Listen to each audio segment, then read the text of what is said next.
This platform is independent, and we wanted to work with everyone across the spectrum. So folks are invited to share what they know, and the viewers make their choice, and we ask the questions and we give the guest the opportunity to answer. This craziness, man, I do not care. Why am I so anti-establishment? Because of what I've seen the establishment do to people. That's why I cannot be pro-establishment. Power is in the hands of the people. And it really did. What we all witnessed is the government, they knew that they were heading in the wrong direction. They knew Gambians are speaking in the same voice. What law in the books that says the government has power to come out and go after folks' private citizens' properties and demolish them because somehow the government interest? The only way that we can salvage our country is when everybody wants that gets their hand dirty. Don't sit there with your expertise and just to procrastinate everything that people say or pontificate, what everybody says or does. Let's get our hands dirty.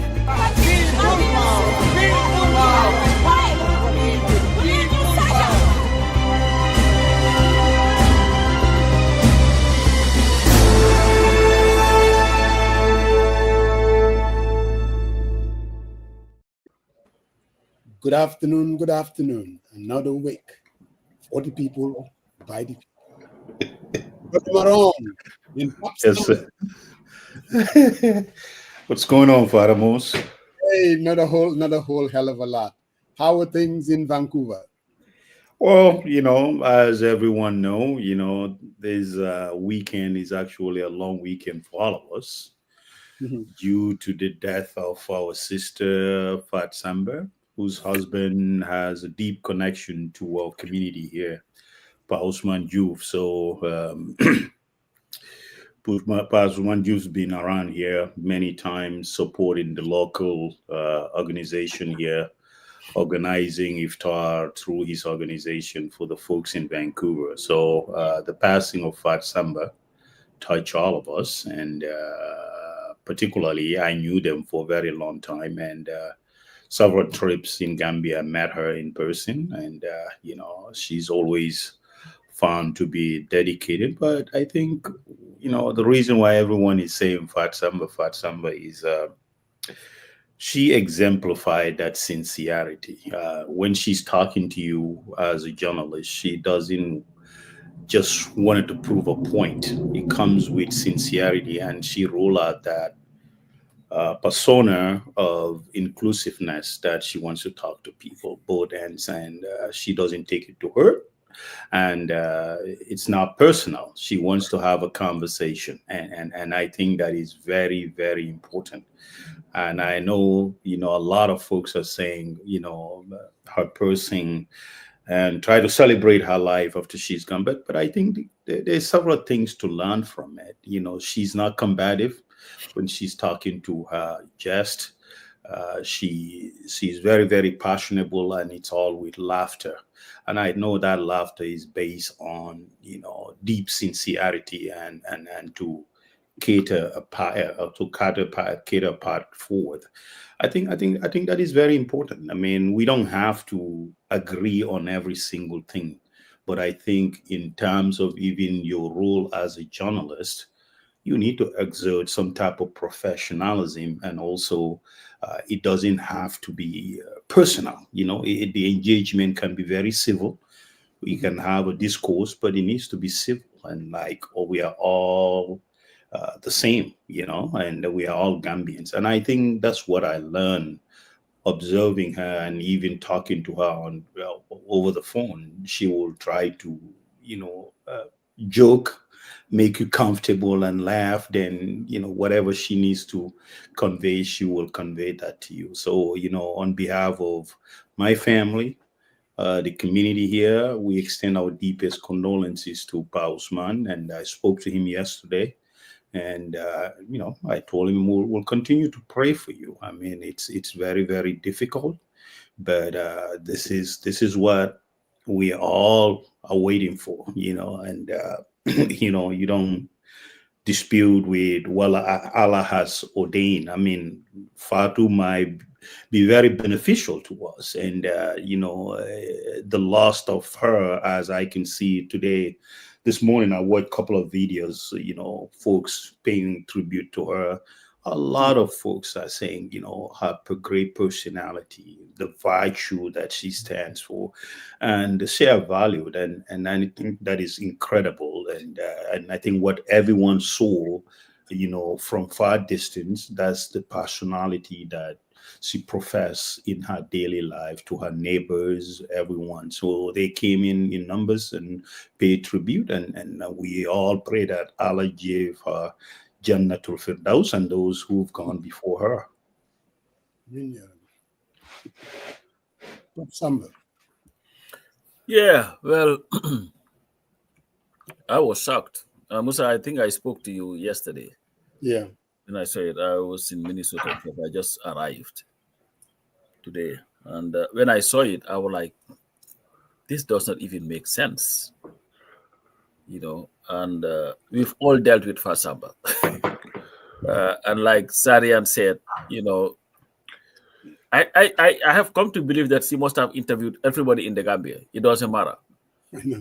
She sees you, she's going to interview you. She was very persistent and very respectful too. And everything was lighthearted.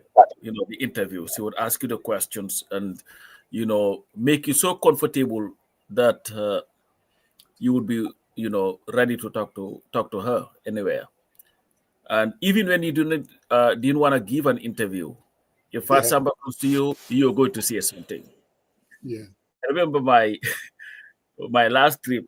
He was, oh, coach, I was thinking about having our cameras follow you during your holiday. I said, no. I am not that interesting, believe me.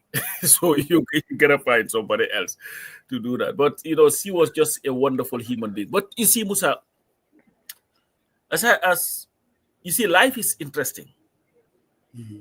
Life is transient, and its transient nature is why, if you look at life itself, Musa, and that was just to piggyback on what Saren was talking about, the tributes. Even when you think you're living your life for yourself, you're not living it for yourself, you're living it for others. Mm-hmm. Because like the Wolofs would say, and when you die, there will be testimonies from people about the person that you have been, the type of life that you have lived. And that is why it is always important to leave a mark that can be celebrated. And like I read what Lathirka wrote today, that she was Fat Samba. She didn't have a double master's or a PhD or whatever, but she was just a person who did her job with so much dedication that she had tremendous impact on the lives of many. What Fat Samba and Gambia Talent Promotion were able to do is give an opportunity for Gambians to tell their stories. So that's what they would do. I was going through YouTube and say, the Musa Jeng, the political strategist, talks about what frustrates him about the Barrow, and seeing you with Fat Samba sitting there. I'm like, okay, there they go again with the political strategist. But every time you see her, it's like, it's not always a short conversation. It's a general conversation, giving you an opportunity to tell a story. And I think definitely it is a sad thing, not only for Pa Usman, the husband, but the nation, because we've lost somebody.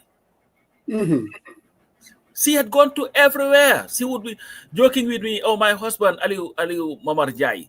When she first told me that, I'm like, what are you talking about?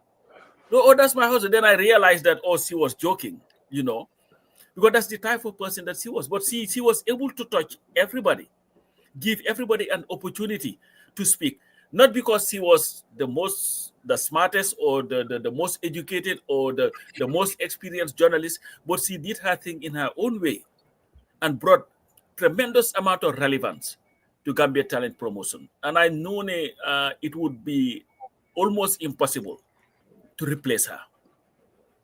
Impossible. And the job that she was able to do. Look at what Gambia Talent was doing. Of course, you know your Sundobi Pausman Juf. Yeah. But you have to have somebody who would match your passion, Definitely, your ambition, your determination, even exceed it, for you to be able to have such that impact that Gambia Talent was able to have or continues to have in the country with the internships that they do and all that. See, there you go there, you see her with the kids, with everybody that is coming up. She is definitely somebody worthy of a celebration, and I'm still very, very saddened that she had gone so young, because she's young, she's Halila, definitely. The mom is what life is transient. But again, there's this famous quote that I always like. It was Shakespeare, that life is but a walking shadow. A poor player who struts and frets his hour up on the stage and is heard no more. But that is only for people who do not leave a mark on this world. Because if you live your life for the greater good, your life is not only a shadow. It stays. It is etched in the hearts of the people. And I think that's what Fatou Samba definitely represented. Yeah. May her soul rest in eternal peace. You guys have really spoken for me. I want to extend my condolences to Pa Usman, the entire family, and the media fraternity as well. When people die, most people would say good things about you. But for Fatou Samba, it's different. There is unanimity. People saying the same things because of what she represented. When you called me and told me, I seriously couldn't believe it. I'm like, really? Fatou Samba? Who? Ban Fatou Samba? And like you, I was reading different comments from different people. And there was something special and different. I don't know the qualification of a journalist, whether one needs a PhD or master's degree, and how do you even evaluate an effective journalist? One thing we know, she was different. We all know within the media fraternity, there is always infighting, people having issues and taking issues. Keep Patibela support, keep Patibela support.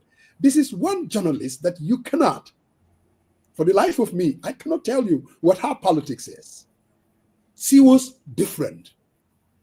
You talk about this semester avenue. I remember this was around 2021, 2020, 2022, 2018, 2019. Whenever we go to Gambia, this semester avenue, this lady be bugging me. Uncle Musa, semester avenue. And I still remember when she interviews me, she's like, I like Uncle Musa, the way you say Atlanta. She is just unbelievable. And she will, Pao knows me very well. We used to live here in Atlanta. So Paos will send her questions on, our different politics in Atlanta, the controversies and things like that. But the way she would question you, the respect, the civility, she doesn't have to be combative. That's what she represented. She was different.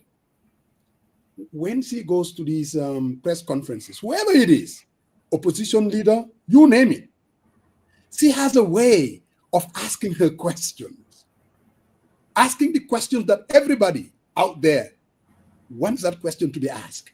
And she does it with respect. She does it with civility. Gambia Talent TV will never be the same without Fatou Samba. I don't know how Gambia Talent, you're talking about Semester Avenue, something totally different. You're not mentioning journalists. It's all about politics, bang, bang, bang. And then you have this Korite, Salibo. I mean, the lady was just original, authentic, and courageous. But, I will not finish without, in our culture, who you are as a person. I'm just going to read a little excerpt from Pa Usman. He said, Dear Fatou Samba, today am sangirmande, jekarek mola yobu ajana, konsa ganao bandang. Ndah amga ko bedesal. That's Pa Usman speaking now. No wonder you were constantly asking me if I had prayed and even recommended that we pray together, even though we have an 8-hour time difference. If someone was looking for the qualities of a good employee, whether it is hard work, dedication, passion, sincerity, honesty, empathy, reliability, customer service, leadership skills, following instructions, they won't find anyone else if they miss you. You were a fast learner. You apply majority, if not all of the leadership skills I say with you, and you aggressively led GTTV with passion. Ñëpp xam nañ ko ba dasal ñun ñëpp xam nañ loolu. Quite simply, you were a good employee. Gambia yëpp seede nañ ni nga buggee woon sa liggéey bi. Aduna yëpp seede nañ ni nga ma jàppalee. Dégg nga lu nekk ngir man. This is the husband speaking now.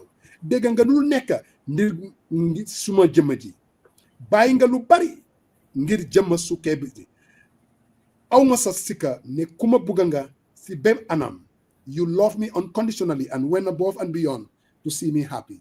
ñu ne sa jëkkër su la gërëmee yow sa ajana, and that's what we believe, and that's what our religion is all about. And it is quite clear ne Pa Ousmane captured what this lady is all about. Yàlla mi nga xam ne moo amee yëpp yal na ko yàlla xaree ajana, yal na dee di noflaayam si daraja yonti yàlla Muhammad si dara Makka ak Medina minna ak yoma Arafa. Thank you very much. And again, everybody is speaking about her, and that says a lot about the lady and what she represented. Definitely. She was a good person, Mom. She was definitely a good person. Yeah. She was definitely a good person. Bazama, it was graduation week. Mm-hmm. We want to take the opportunity to also congratulate all the graduates.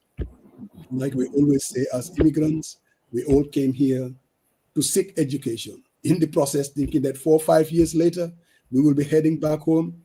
Yalla moms had other plans. 30, 40 years later, Masipa Sambagi, 30 years later, Negro is still here. How about those that are here for 50 years? We have two families, and it makes me always proud when communities we tout and support education. Our children are graduating. I can't even believe it. Master's degrees, PhD. And our own daughter, Mangdon Khulog Mariama in Banka, Mubanka, Jana graduated 4.0. Just yes, I didn't know about it. Mobile Mane Mariama Meranala. And I want to take this opportunity to congratulate Banka, Mariama, the entire family, and Jana, of course. And it was just yesterday that I went to Jana's Gimte. And here she is, graduating from college with a 4.0. I mean, and that says a lot, Pasamba. That really does says a lot. No, it does. And the manner in which she graduate to read the graduate. And I was just telling the dad, "Nako bilay mo la gina smart and all her uncles too." Manako, all right, well, we can because you know Jana has always been so bright, you know, and you know, very, very. What I liked about her more is she has this independence in her. Yes, you know, she was not taken by. She didn't go with the flow or whatever. She does her own thing. I'm not in a bahana yumlan sol. Jana was just like Banka. It was different. You know, but definitely, like you said, we just have to be proud. And Jana, definitely congratulations to you. Congratulations to your mom, Mariama, and everybody, and to your dad too. Because Banka was telling me that, you know, the school, they called him in the Gambia. Mm-hmm. And we're just talking about that, like how they've not had a child that bright. Yes. You know, I know the Jile because he Bankanak, you know, but you know, but definitely it's just wonderful. I also came from, you know, my nephew was graduating, you know, in Minnesota, you know, going to college and all that. So I had to go to that. But like you said, Musa, and it's the difference. Because our children now are the ones that are coming, and they are so smart, much smarter than we are. You know, we came here for a purpose, and the purpose was how do we come make money and take care of our families. Yeah. You know, but in the process, we were able to build a foundation where our kids are now focusing on going to school. The amount of young Gambians that are graduating is massive. Even here in the DC area, there is because I was talking to Tumanjai. He was around for graduation, one in Houston and then other one in Maryland here. And this kid called Bintanjai, one of Modu Musa's grandkids who graduated and is going to be a doctor, medical doctor. So you have all these people, and I only hope that our government would also understand the importance of the diaspora. I have to just put this in there. Yeah, absolutely. And the potential that the diaspora holds in salvaging our country. Absolutely. There is a reason why China is rising. Even though it's a communist state. Look at when Trump started all this nonsense of his tariffs. Who did you see talking for China? They were the people who went to the Cambridges, who went to the Harvard University, who went to the people that they sent to the West. These are the people running the affairs of that country. You look at the Israelis, the reason why they are rising to where they are because of how they allowed their diaspora to participate. And the Gambian diaspora, Musa, has tremendous potential and capabilities to be able to transform that country. Our kids are graduating, top of their class. You're talking about 4.0 GPA. Yes. That's not something that maybe out of every school, maybe you'll have one or two people. And this is why we have to open up the space, give people opportunities to be able to participate in the political process, either to be appointed or run for office and all these things. Let's not restrict people because we have the capacity. Not in us, the old ones, but the young ones who love the country and maybe want to come back. But they cannot also be, we cannot have the space so constricted that they will not be able to, in fact, participate. Whatever Musa field you think about, our kids are graduating from it with flying colors. Exactly. Absolutely. Very bright kids. They are doing it in high school. They are doing it in the colleges. And guess what? Other people are benefiting from it while we are not. Let's give an opportunity to our country so that these young people will be able to go back, whether it is the Janus, whether it is your kids, whether it is my kids or everybody's kids that we have here, Sarian's kids, and all these people that are doing much better than we ever thought we would do. They can come back to the country and participate meaningfully in the socio-economic and political development of our country. That's the only way that Gambia can get to where it ought to be. Brother Maron. Yeah. Yeah. So I joined all of you first in congratulating, Jammeh and, Banka and Mariama and, the family, the grand mom, they play a part because what makes it so special is the dad is not here, but the mom was able to do the heavy lifting. And there you go, the end results was very impressive. So it really, really, really, it's a team effort. And, Mariama is a big part of that equation. So I think kudos to the family and best of wishes to her in our future endeavors. Musa, we talk about this every single day. We're like our country, 2 million population. And we have Gambians making, strides in globally. But we still continue, to struggle the basic delivery system within the government. So if you look at the composition, and yes, last week we talked about this. We didn't go into detail, but we kind of speak. If you think about folks outside Gambia, what they are doing, their experiences. And I think this is a clear testament of folks who were here. They came in, our major focus was work, and take care of our family. In between, we learn to, within the environment that we are in, and they call it the American dream for a very, very good reason, because you working and you support your family, but you also lay out a foundation whereby, your offsprings that you have, they would not endure the hardship and the struggles.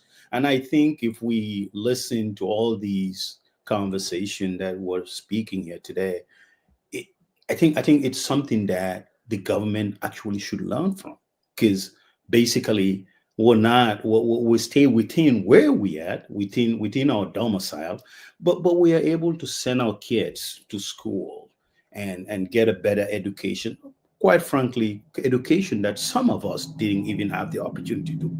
So I think if we think about what diaspora can do is, we should partner, and we keep saying this, we keep talking about this, and then I think, in terms of being able to go to work and maximize productivity, I think there's some type of ethical dimension to that comes into all these things. So I think to leverage it, to have a conversation, how we need to move forward, it's essential. But how do we do it?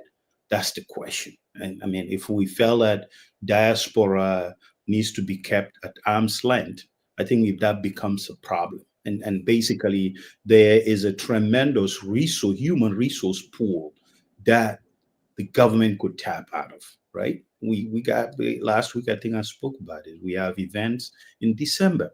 Organize something, organize some type of workshop, talk to someone to come out there and present and talk to folks, how they could, be change agent or be innovative. But we're not having that. I mean, what's not saying we're going to take your jobs, but let play a critical role in the day-to-day affairs of our country, especially. Majority of us living in the diaspora haven't forgot our birthplace.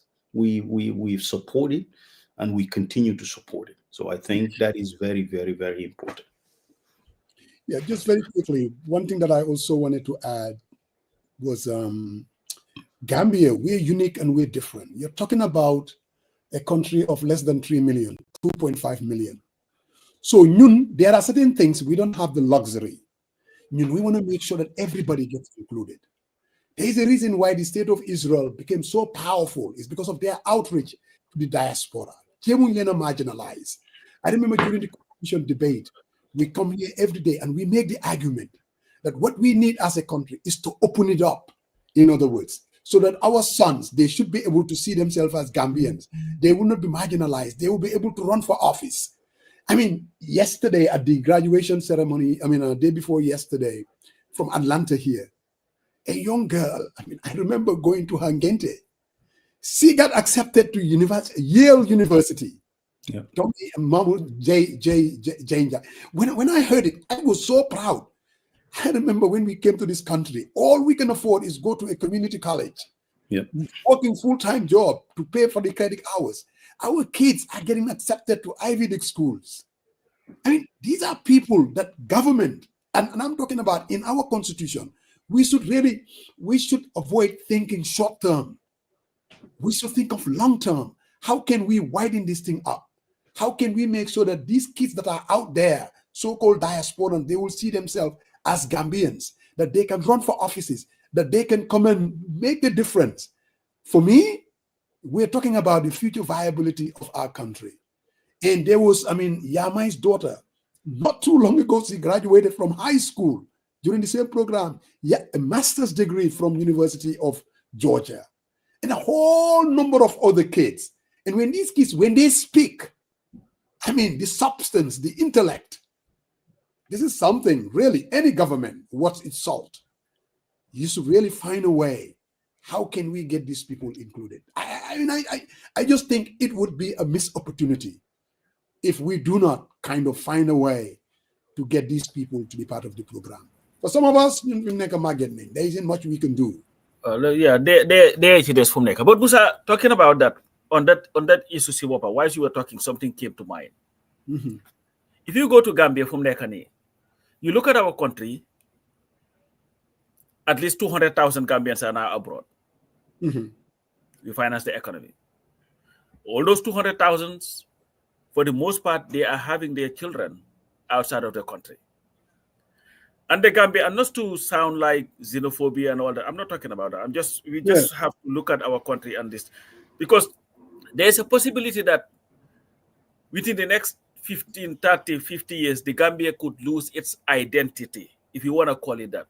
Mm-hmm. Because the Gambia too has a massive influx of foreigners who are coming to our country, who are also building their families. Absolutely. So there is a great chance that it would go to a point, because the Gambians, the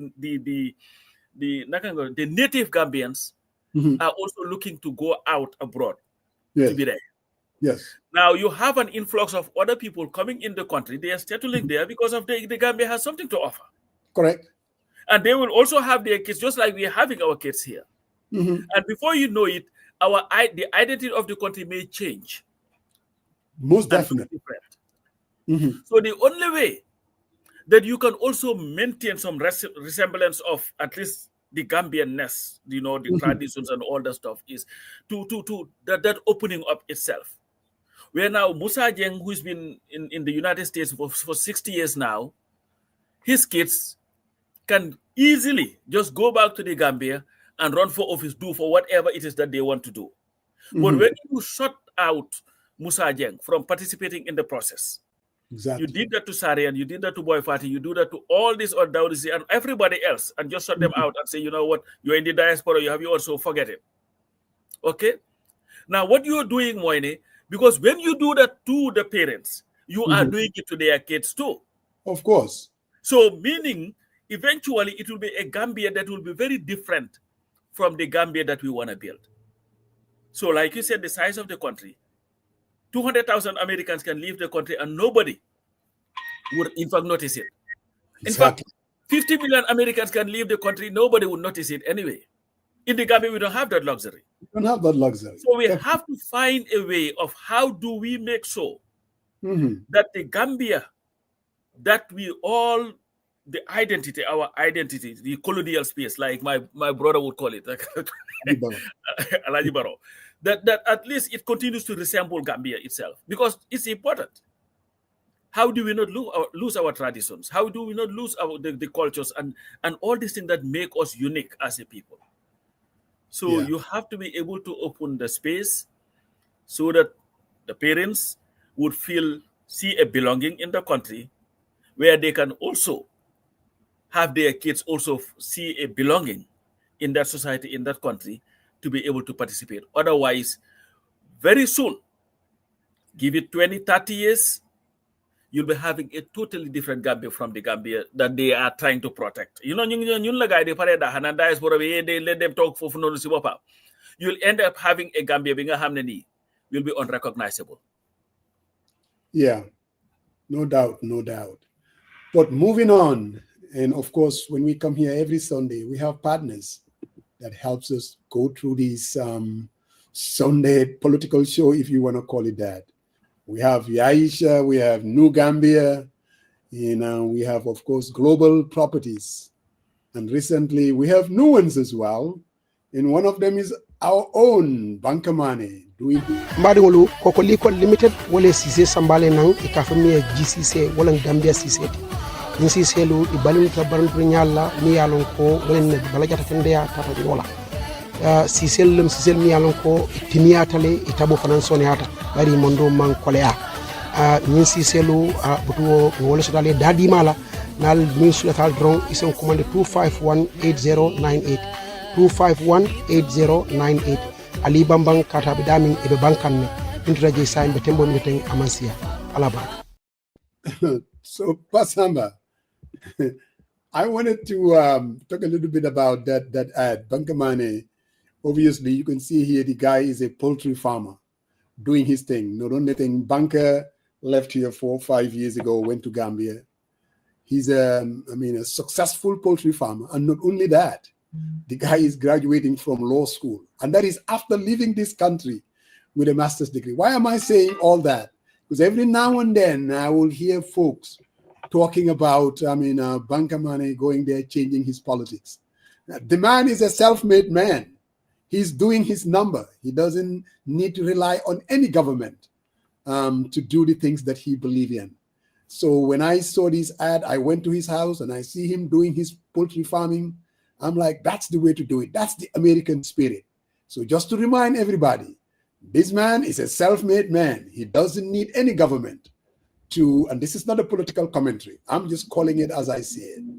And of course, how about... According to the World Health Organization, WHO, as estimated 7 million people die from air pollution globally each year. This includes both outdoor and indoor air pollution. Most of these deaths, 4.2 million, are caused by outdoor air pollution, such as from vehicle emissions, industrial activities, and wildfires. Indoor air pollution, such as from burning wood or cooking fuel, is responsible for an additional 2.8 million deaths. Air pollution is considered one of the leading environmental risk factors for premature death. It is associated with a wide range of health problems, including respiratory diseases, heart disease, stroke, and cancer. Each breath you take, there is something in it. The question is, what damage is that going to do to your health? One of the biggest misconceptions about air pollution is that it comes from one source, or it has the same health impact that is not so. Air pollution comes from many sources, and many sources change over time. For example, if you are standing by the road, ride particles coming from tire wears, brick wears, and there are particles traveling in the air that travel in far distances. An estimated 1,000 people die each year in Washington state due to outdoor air pollution. Air pollution is a serious problem in Washington state.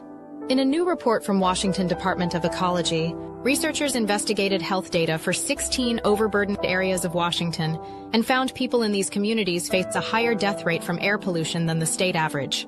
The report also shows higher rates of chronic respiratory and cardiovascular conditions across the 16 areas, where ecology has identified vulnerable populations that face high levels of air pollution in addition to social, economic, and environmental inequities.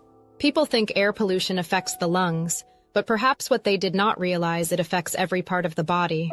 The advertisement is funded by Ecology with funding from Washington's Climate Commitment Act. The CCA supports Washington's climate action efforts by putting cap and invest dollars to work reducing climate pollution, creating jobs, and improving public health in collaboration with New World. Pop Samba, something big is happening. Something big is coming. July 4th this year is scheduled for July 5th, starting July 5th, that Saturday, and July 6th, this Sunday. And this year is going to be different. It's going to be powerful.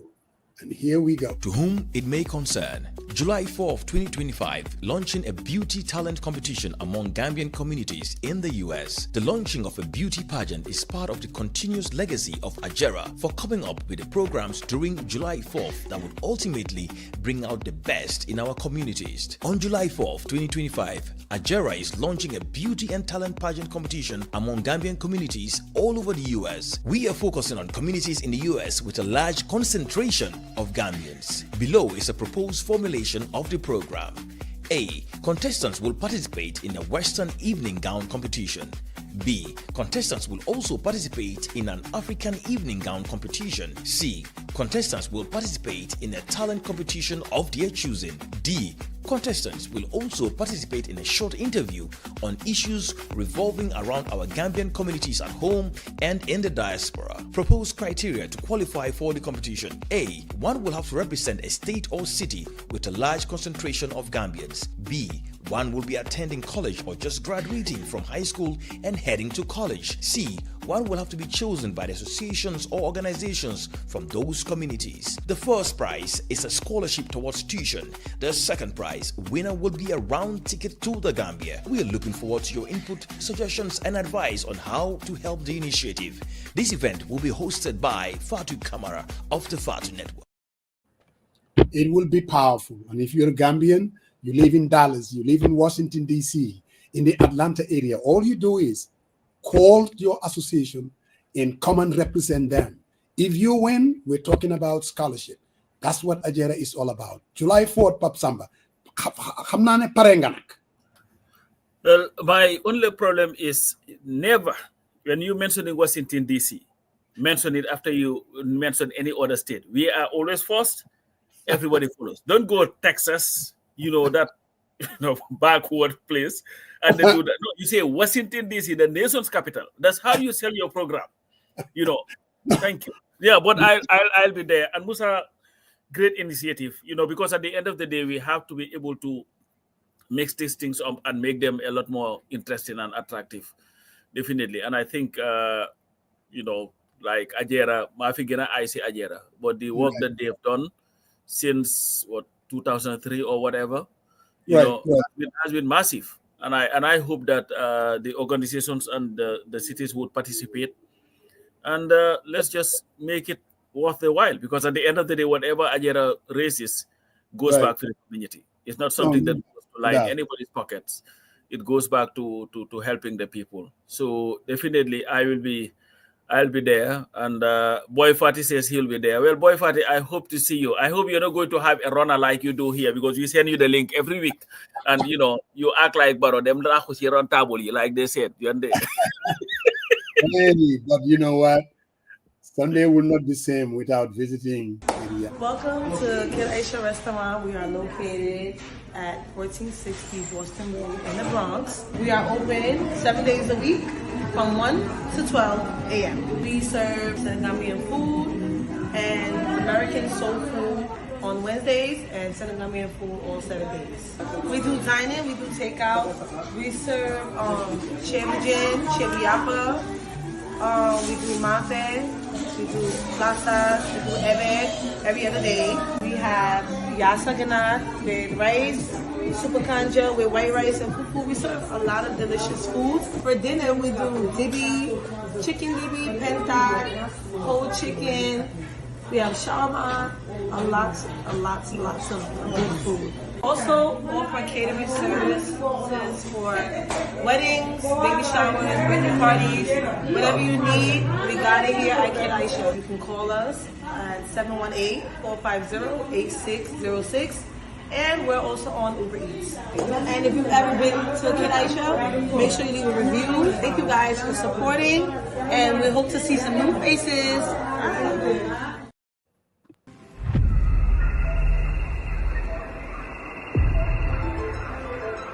Welcome to the Gambia, a country with a rich tradition in tourism and a beacon for investors.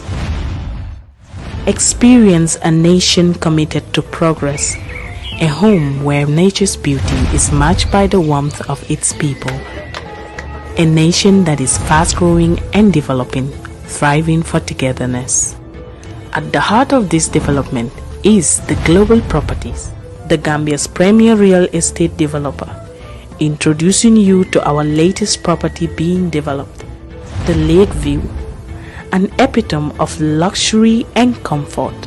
Whether you are looking for a residence or investment property, Lakeview is the ultimate option. The Gambia is not just a place to live, it's a place to thrive. Welcome home. Thank you, Global Properties, especially you guys that are heading to Gambia for the Tobaski. Hey, if you need a nice place to stay, all you need to do is call Nyilan. She'll take care of you for 2 weeks or a week, whatever it is. I'm talking about comfort and at the heart of where the action is, Senegambia. Pop Samba, another week. So what's out there? There was a lot of, we all heard about Jammeh. Musa, before you go though, I want to kind of talk to the viewers on the advertisement a little bit, especially those people like Banka who went out there and set up his own business. The purpose of running the ad is for us, Diaspora, to support them, right? So I think it's important. He has his number there. He's one of us own. He wants to be successful. We're asking everyone to support, and in addition to Banka, there's a lot of folks doing this. Lami Fatajo, he served in the army. He retired. He's in the Gambia. He said his own animal, farm. He's selling a lot of them. I purchased 2 from him this year. So, these are our own. You support them, their business will flourish. We know how, the challenging struggle, and that's where, Diaspora comes in. We're a powerful force, and we can help our own. And that's what I wanted to add to it. Spread the word to your family members. If they have occasions, they can reach out to Banka and, support him. That will really, because basically, if his business grows, he's going to employ more people and more Gambians off the street. And that's really good. People are going to be in his workforce pool. So which we really, really commend. So I'm asking everyone to support their endeavor. Thank you. Yeah, you mentioned Lamin Fatajo. You know, I coached him. He played for me in Minnesota. Okay. You know, Hajan Katla won, but he was good. You know. Oh, he was. I host him in Wisconsin. He lives in Wisconsin. Oh yeah, that's he used to travel from Wisconsin to come and play Yes. for us in Minnesota. Yes. You know. Yes. That's what I did. That's what I do. I used to coach him in Minnesota. Well, you know what? At least, man, I have receipts. You claim to have money. You claim to have played soccer. I've never seen a picture of you in a soccer uniform. A video of you playing. No, clipping. my resume is out there for everybody to see. We've not seen it yet. I've been asking for it for over 2 decades now. I played high school. You never did. I played college. You never did. Position, man. I played second division in the Gambia. You never did. Yo koji Gambia ninko ran le moy ñu kan mo gëna na sax ñu yo koja.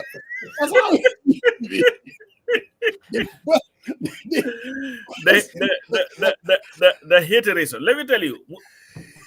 I'm going to mention all these things. Second division, Kondorong. I played in high school. I just want to see a picture. That's all I'm asking. I'm not saying anything. You don't get the name Zico. I know. No, listen. I know you were old. Maybe they didn't have cameras then. But at least there will be some picture somewhere with Musa Jeng clad in a soccer uniform. But anyway, that was that. So. Yeah. But you know, most, like you said, there were a lot of things talked about this week. And of course, Gambia's idiot in chief, Yahya Jammeh, had to inject himself into the conversation. And listening to people just, talking about this guy. First off, when they announced that we had oil, we were all here. He was in power for at least a decade after that, if I remember very well. You remember when he was waving the CDs? The oil thing? So he had all opportunities to do whatever it is. But to sit here and say, Senegal is stealing our oil, Ousseynou Dabo went and meet with Macky Sall so that he would get his cut. Khalifa Sallah is not even original Gambian, and he's a very bad guy. Sonko and all he's talking about, he's sitting there knowing that Senegal doesn't have oil, but they are stealing our oil. And I see people jumping all over the place. And then, you know what is sad though, Musa? I see the same people who are claiming that there is no way that Senegal could have oil, Guinea could have oil, and we don't have oil. But they say, what Jammeh is saying makes sense because maybe Senegal is stealing our oil. Of course. So it's like, what is it? Which is it? Listen, this is the same Yahya Jammeh who was mining in Batakunko. Mm-hmm. Okay? The black soil. He had never told us anything that he had mined. This is the same guy who also told us they said that we have about 440-something thousand arable land in the country. He had almost 52,000 of that. More than 10% of that was his. He took that. Everything that Yahya Jammeh ever did, Yahya Jammeh did for himself. If Gambia were to get $10, Yahya Jammeh is getting 20. So, and you see, sometimes the messenger is just as important, even if not more important than the message itself. And to hear Yahya Jammeh talk about, to those who love justice and fighting for people's rights, I'm like, are you kidding me? This is the guy who is responsible for over 240 deaths in that country. But you see, Musa, the problem with this Jammeh thing is the relevance that he has continued to be given by our current government. We just have to be honest. Because the more that they continue to hobnob with APRC, the greater opportunity it gives him to come and say all this foolishness. This guy is a lonely guy. He is desperate to, in fact, say that Ousseynou Dabo is there and not saying anything about this corruption. This is the same guy that you hated. The same guy that you sent to jail and wanted him to die there. The same guy that made you go and stand somewhere and say that this Mandinkas, I know they like trouble. If they bring it, I'm going to bury them 10 feet down. This is the same guy who made you go and send Sabali on national TV to insult all Mandinkas. Now you want to turn around and now tell us that you expect Ousseynou Dabo to talk about corruption to you. in your eyes, Ousainou Darboe was the worst thing to have ever happened in the world. And now, all of a sudden, it's now Halifa Sallah who is not a real Gambian. One thing we know, Halifa can tell us where his Bajan lives in the Gambia. Jammeh, we've been challenging you to show us your Sekir Bajan. For 22 years, you cannot show us that. But you see what he gets just a to. But the problem that we have as a country, Musa, we always continue to give relevance to this idiot who have done so much damage to our country. And I'm going to say this, maybe it would shock everybody. I would take Adama Barrow 1 billion times before I even consider Yahya Jammeh or anybody like him. Because Yahya was a wicked man. Yahya was the most corrupt person ever to walk the face of the earth. What Jammeh did to Gambians, and all of a sudden he wants to preach Pan-Africanism. He wants to preach this guy who loves the country so much, he's not going to be part of corruption. This is the same guy, we are still counting the amount of things that he has stolen from us. Why do you think we had the Jammeh Commission? This same guy who used to write a note, send it to the central bank so that they would send him money for him to come and buy a $3.5 million mansion in the United States. The same guy that is telling you that, and his lies, that there are people are sharing needles, 8 people are sharing needles at the hospital. This is the same guy whose wife had never given birth in the country. Never. They come to Sibley Hospital, one of the most expensive hospitals in the United States here in Washington, D.C. That's Yahya Jammeh. The same guy who would not even buy food in the country. Don't listen to all that nonsense. We used to trail Zainab Jammeh here. They would go to Sam's Club. Sam's Club, Musa. Even toilet paper, they would not get it from the Gambia, they would get it from Sam's Club. We have trailed Zainab Jammeh all the way to the airport, where they had the private jet, this thing parked at the hangar. They had a U-Haul truck full with stuff so that they would take it to the Gambia to enjoy their lives. But then he has a way of just fooling our people. Oh, I don't like Barrow, but Jammeh, we lie more again. This man is wicked. Yeah. The amount of people that he has left fatherless, husbandless, motherless in that country, nobody can imagine.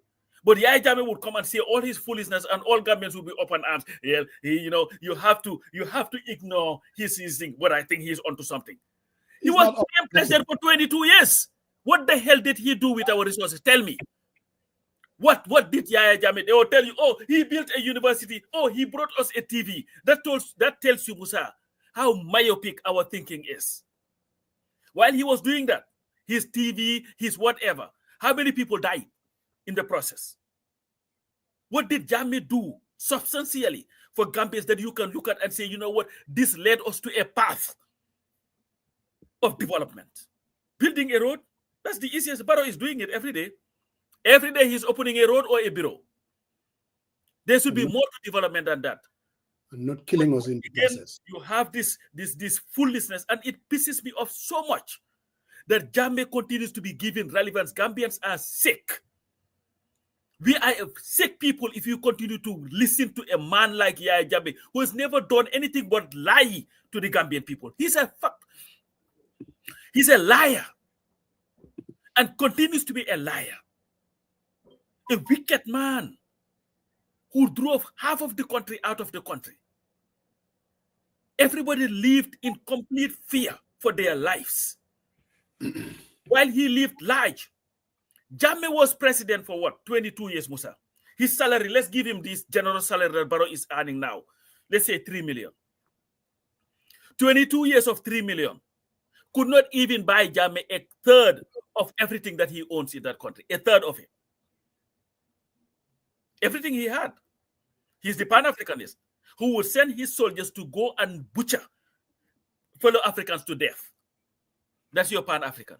The Pan-African who decided, you know what, Guinea was not good enough for me. Gambia is not good enough for me. I am going to the United States, the center of imperialism, to buy a land, a property, in the center of capitalism, Potomac, for $3.5 million. At the time when that was about $100 million. So So Jammeh can take his oil information and everything and shove it where the sun does not shine. Samba, for me, I don't really care much about what Jammeh says. What hurts me really bad when I see so-called reasonable, educated people trying to rationalize that somehow, yeah, we may not like the man, he's a murderer, but there is something to what he is saying. And I listen to it. And for the life of me, I cannot find the something that they're talking about. This guy is rambling nonsense. Then somehow we have this oil bududia, and Senegal is siphoning its sakchako. And we're just sitting there, and our government has something to do with it. The reason why we are so gullible, and Jammeh knows this very well, this is a guy who's been manipulating us for 20-something years. And Gambians will come out and defend him. Solo sending slaughtered, Gambians will find a way to rationalize it. Data Haidara slaughtered, Gambians will find a way to rationalize it. Korosise killed, Gambians will find a way to rationalize it. The students. And it goes on and on and on for 20-something years. Okay, maybe there was a fear factor. Ibu Job Mahmoud Sise, Be'elek, Finjen Sul Ken Khamuko. Yep. He was like one of us. But somehow, the amnesia has trickled in, and because of our politics, like you said, you may disagree with Adama Barrow all you want. Do we feel betrayed? Yes. Were there something as far as our aspiration is concerned that we wanted to see happen and it didn't happen? Yes. Why tuflitam Morgan Jammeh? You're talking about a government that is at least tolerant. A semblance of democracy, call it whatever you want. You can have differences with him, and come 2026, some of us want to make sure the guy doesn't get re-elected because we want to have term limit. Yes, we do. But muneka for 100 years, Jammeh. And that is the honest to God truth. So people, for political reasons, or your disappointment, is forcing some of us to kind of trying to rationalize what Jammeh is saying. What is he saying? Oil? Oil. I'm not nakmunga gana tola na neude. It's just nonsense. Do I believe that most likely maybe we have oil under the seabed? Maybe we do. Why I'm for oil? I mean, it's going to take exploration, it's going to take investment, it's going to take millions and millions and millions of dollars. So for you to sit there and thinking that Senegal somehow you get such as oil, and Jammeh is so good. He knows how to manipulate us because we are so sick. There are still people, a good chunk of Gambians, that think Jammeh is the best thing since sliced bread. And it's unfortunate. For me, it's not about what Jammeh says. I think you even said, the Barrow government made him relevant. To some extent, yeah, but we all understand sometimes political realignment. You do things for political reasons. Difa Bakari is deciding guys. But again, let's not forget, the people that are actually making it relevant, more the gullibility of us. Some of us, they supported him then. And they will listen to what this man has to say. Unfortunately. But Sumagi say, Suñ Masgi supposedly live in the West.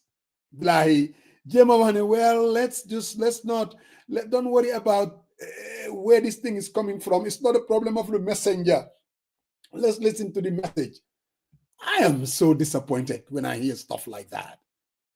It's just, Jammeh hasn't really said anything. And Mune, he's going to wipe out Senegal on the face of the earth.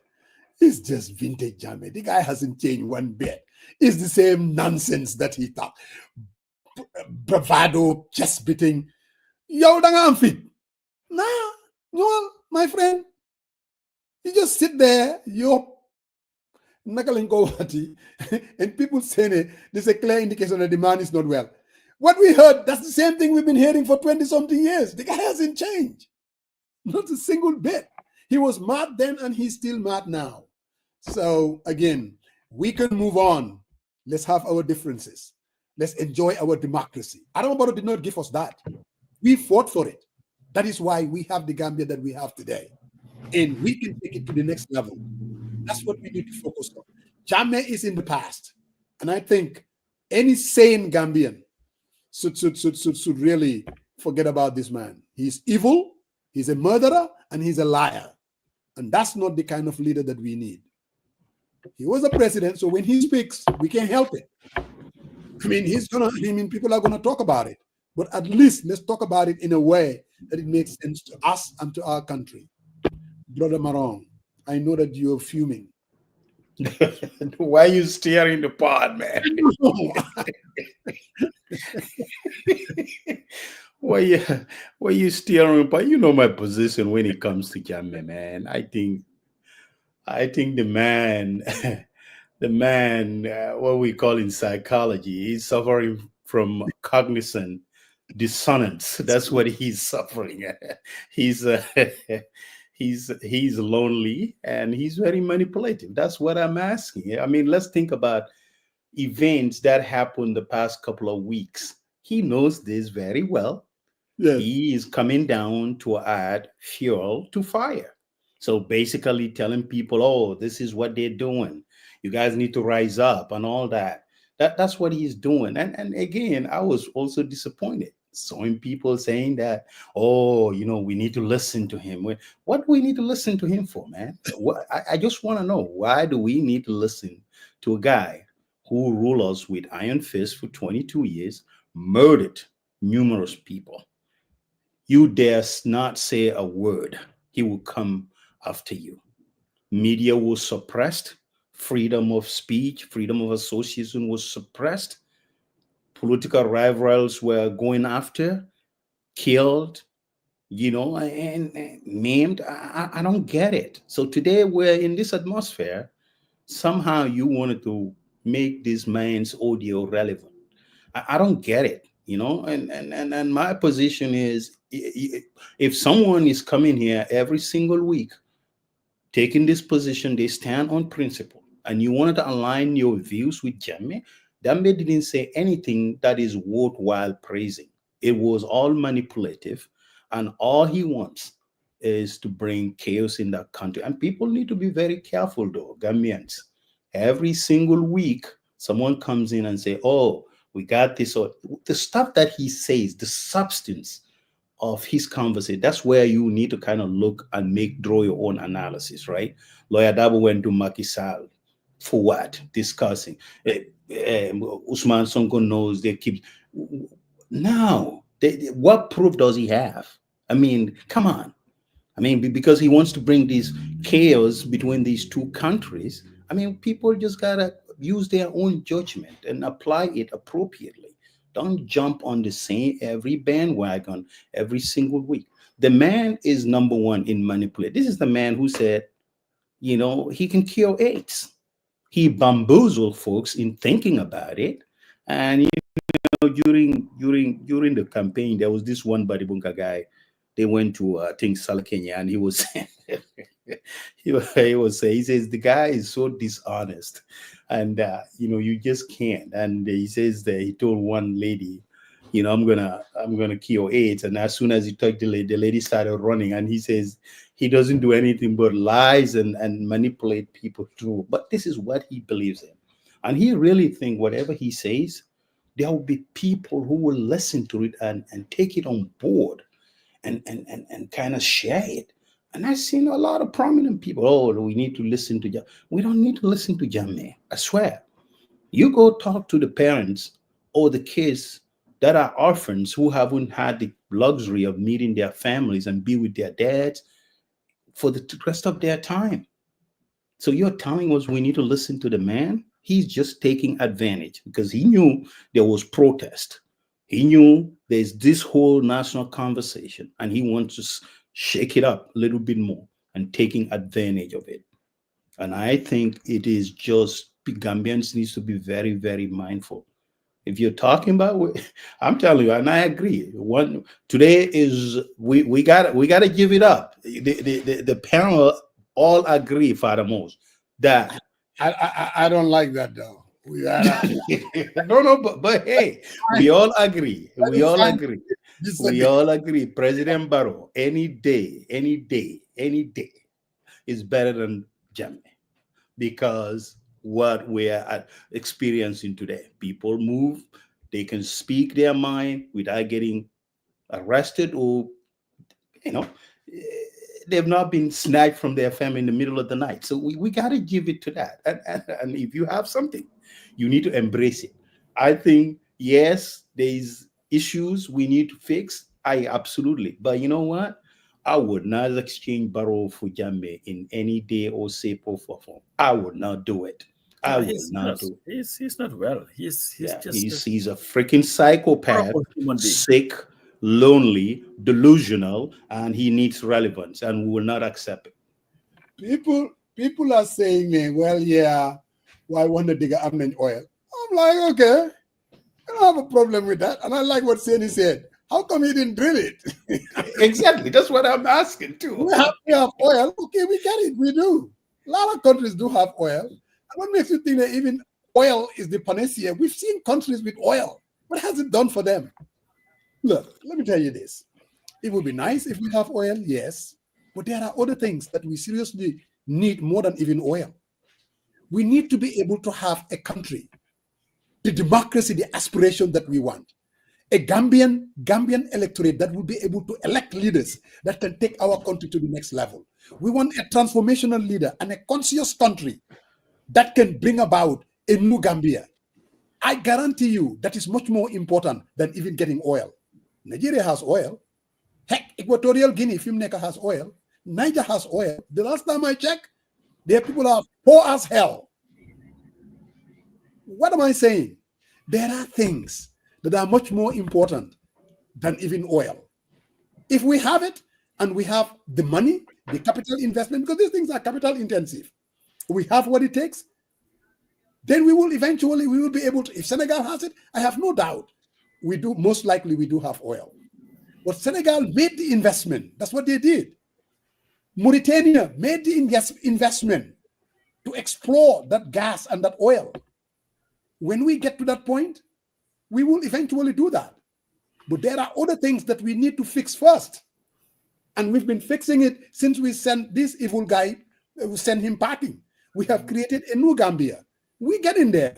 And inshallah, we should be able to get there. When the Senegalese army is, they're a bunch of Boy Scouts, he would wipe them out. Wipe out better. But they are the ones who chase him out though. When he didn't want to leave, they're the ones.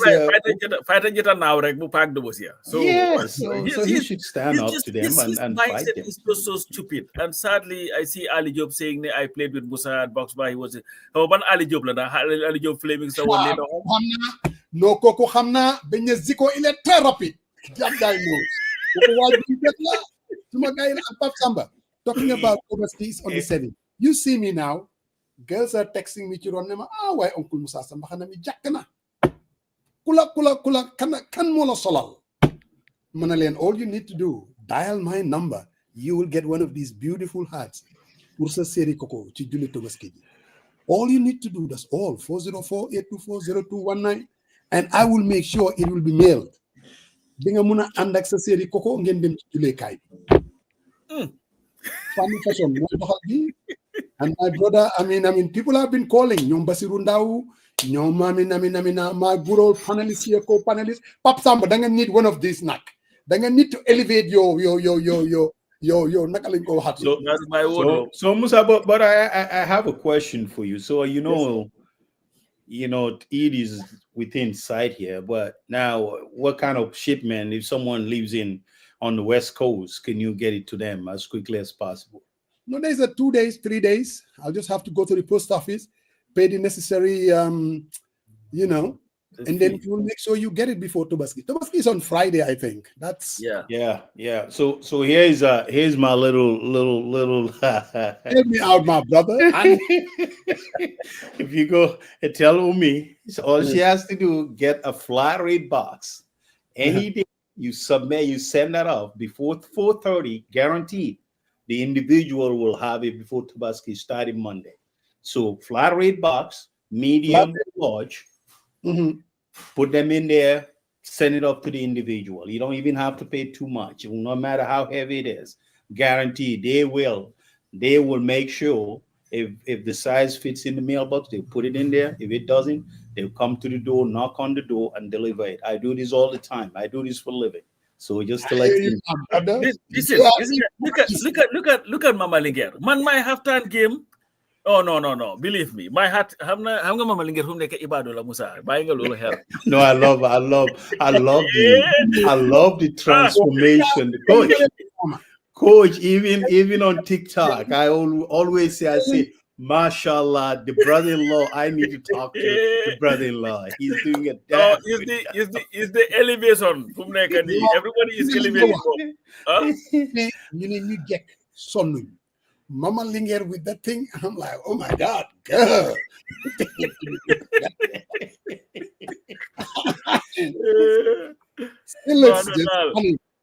I mean, and she does it with style. Oh, no. Farmers, if you see the sister now, the sister, even the voice is slow. Halal, you have to smile.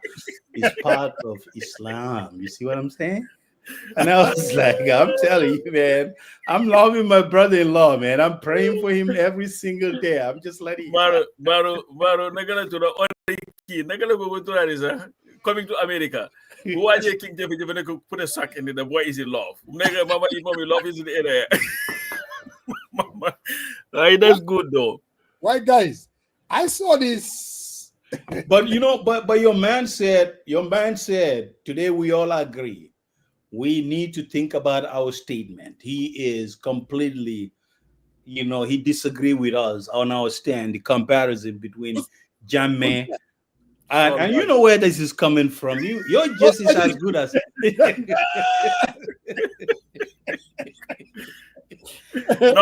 No, Saul, please leave that alone. Definitely. No. But Jammeh is in a league of his own. Definitely. He is in a complete list of his own. There is no one close to Yahya Jammeh. The guy is callous. Yahya Jammeh is a congenital liar. Do you want to he's very manipulative. He is greedy, and he has this. He's got a complex woman. And this is why Jammeh cannot even see anybody prosper, because finally nobody should be above him. So even if you were to go to Gambia with your money, clean money, invest something. What he's going to do, find a way of putting you in jail, because he will be putting his eyes on this thing, on your wealth. No, he's a horrible guy. Barrow is not my cup of tea, but believe me, Paul, no.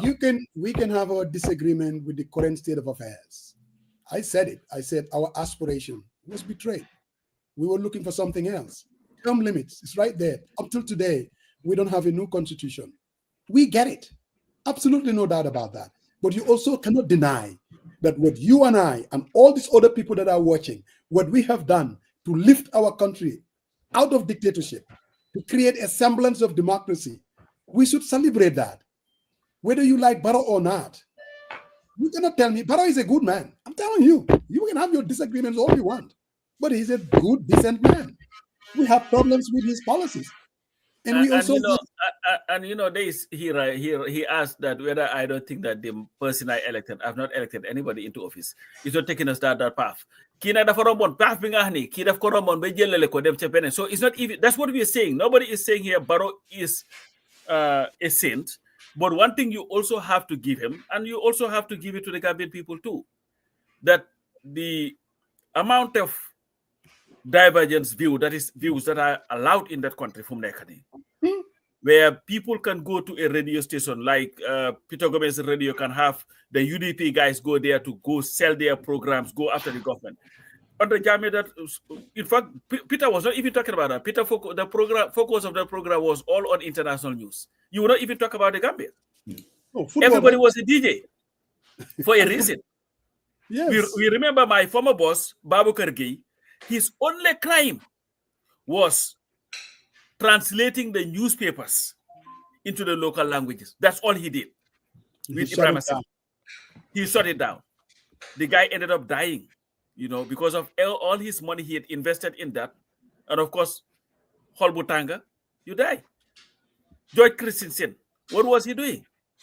Just having people just call the radio and say what they had to say. They put him alight. They wanted to burn him to death. The Hydra, what was his problem?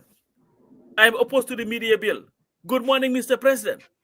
He sent his thugs to ambush him and assassinate him.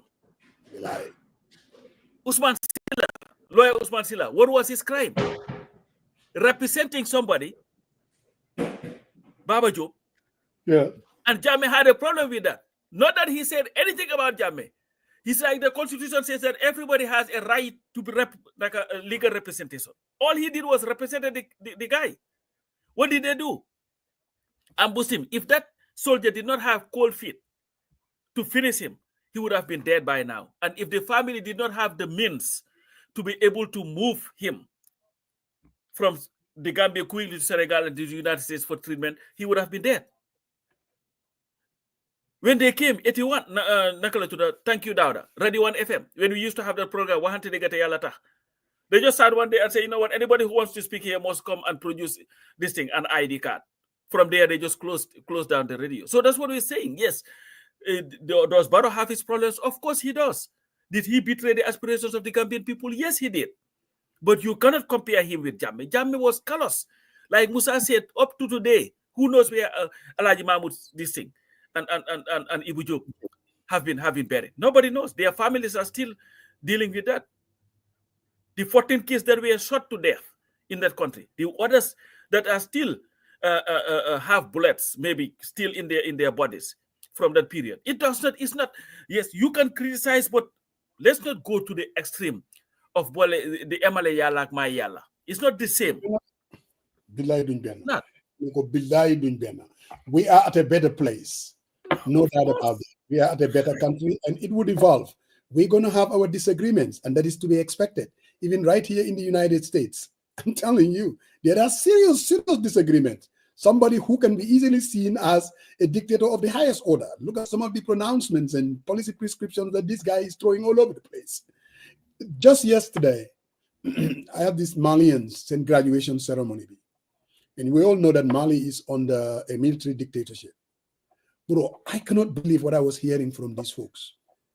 I mean, when I listen to them, I feel good about our country because they're basically saying, you know what, Mali, we are better off under a military dictatorship.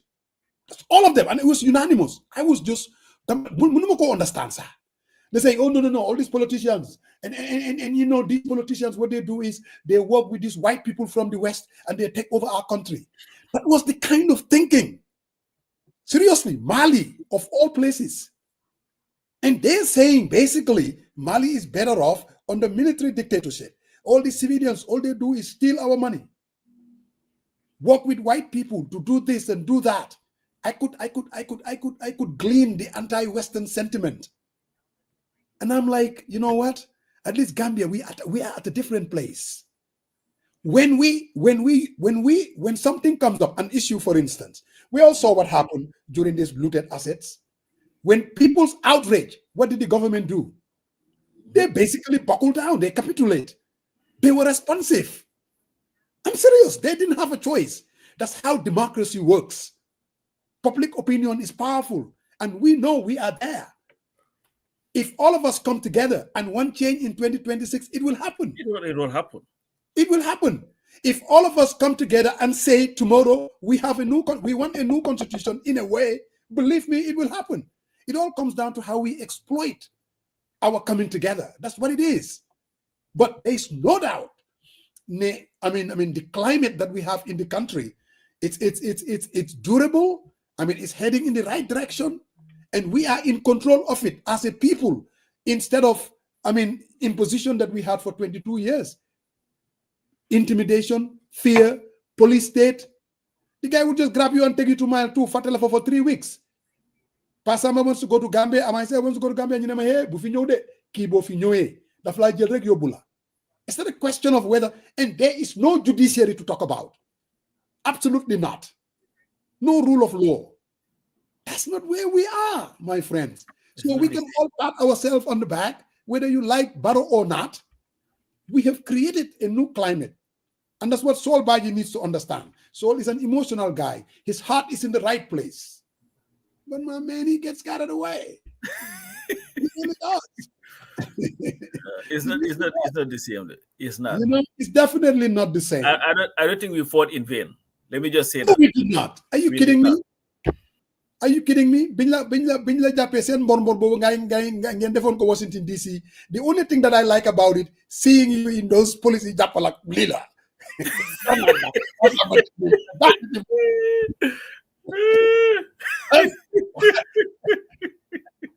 With Sona Sala and Osmenga.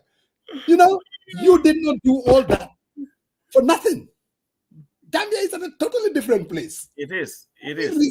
That doesn't mean that we should rest on our laurels. We have to continue to push until we get to the Gambia that we want. Absolutely. And are we resting on our laurels? We come here every Sunday. Yep. We started this program during Jammeh. I mean, so everything is fine and dandy. We could have given up and said, okay, we've accomplished everything we wanted. But no. There's a reason why an entity like Barrow must go is still relevant. Exactly. Because we still have not. The thing is, we have not gotten to where we want to be. We have to accept that.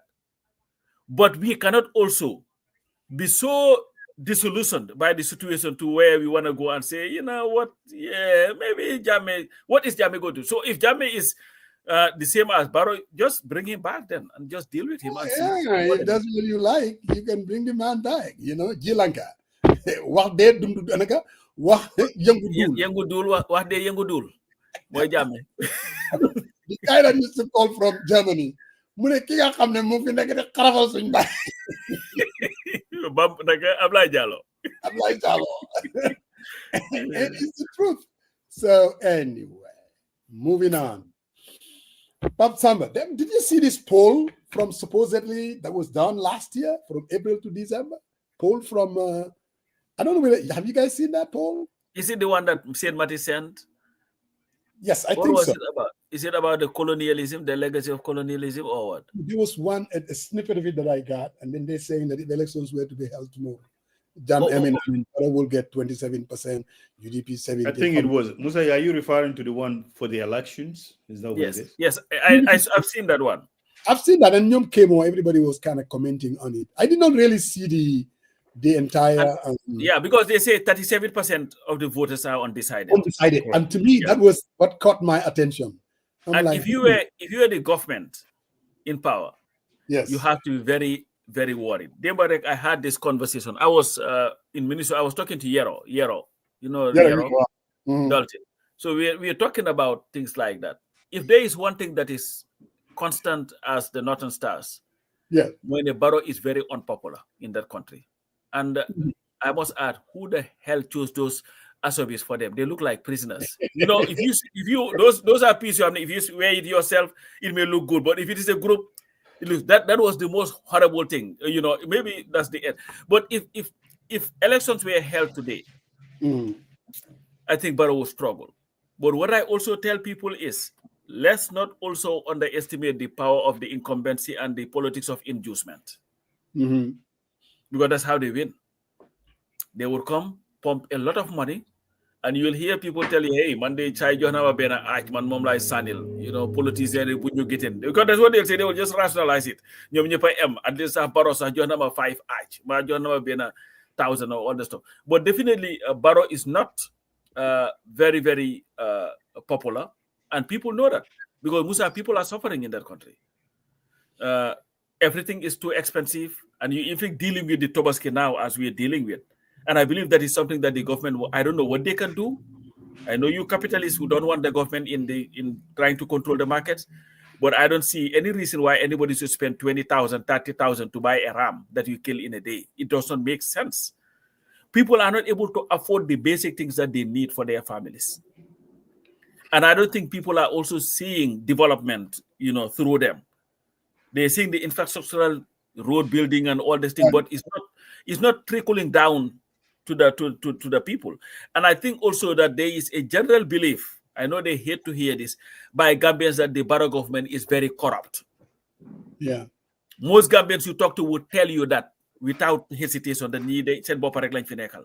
So of course, Barrow is not popular. And if you are talking about 27%, that's a very, very, very, very low number.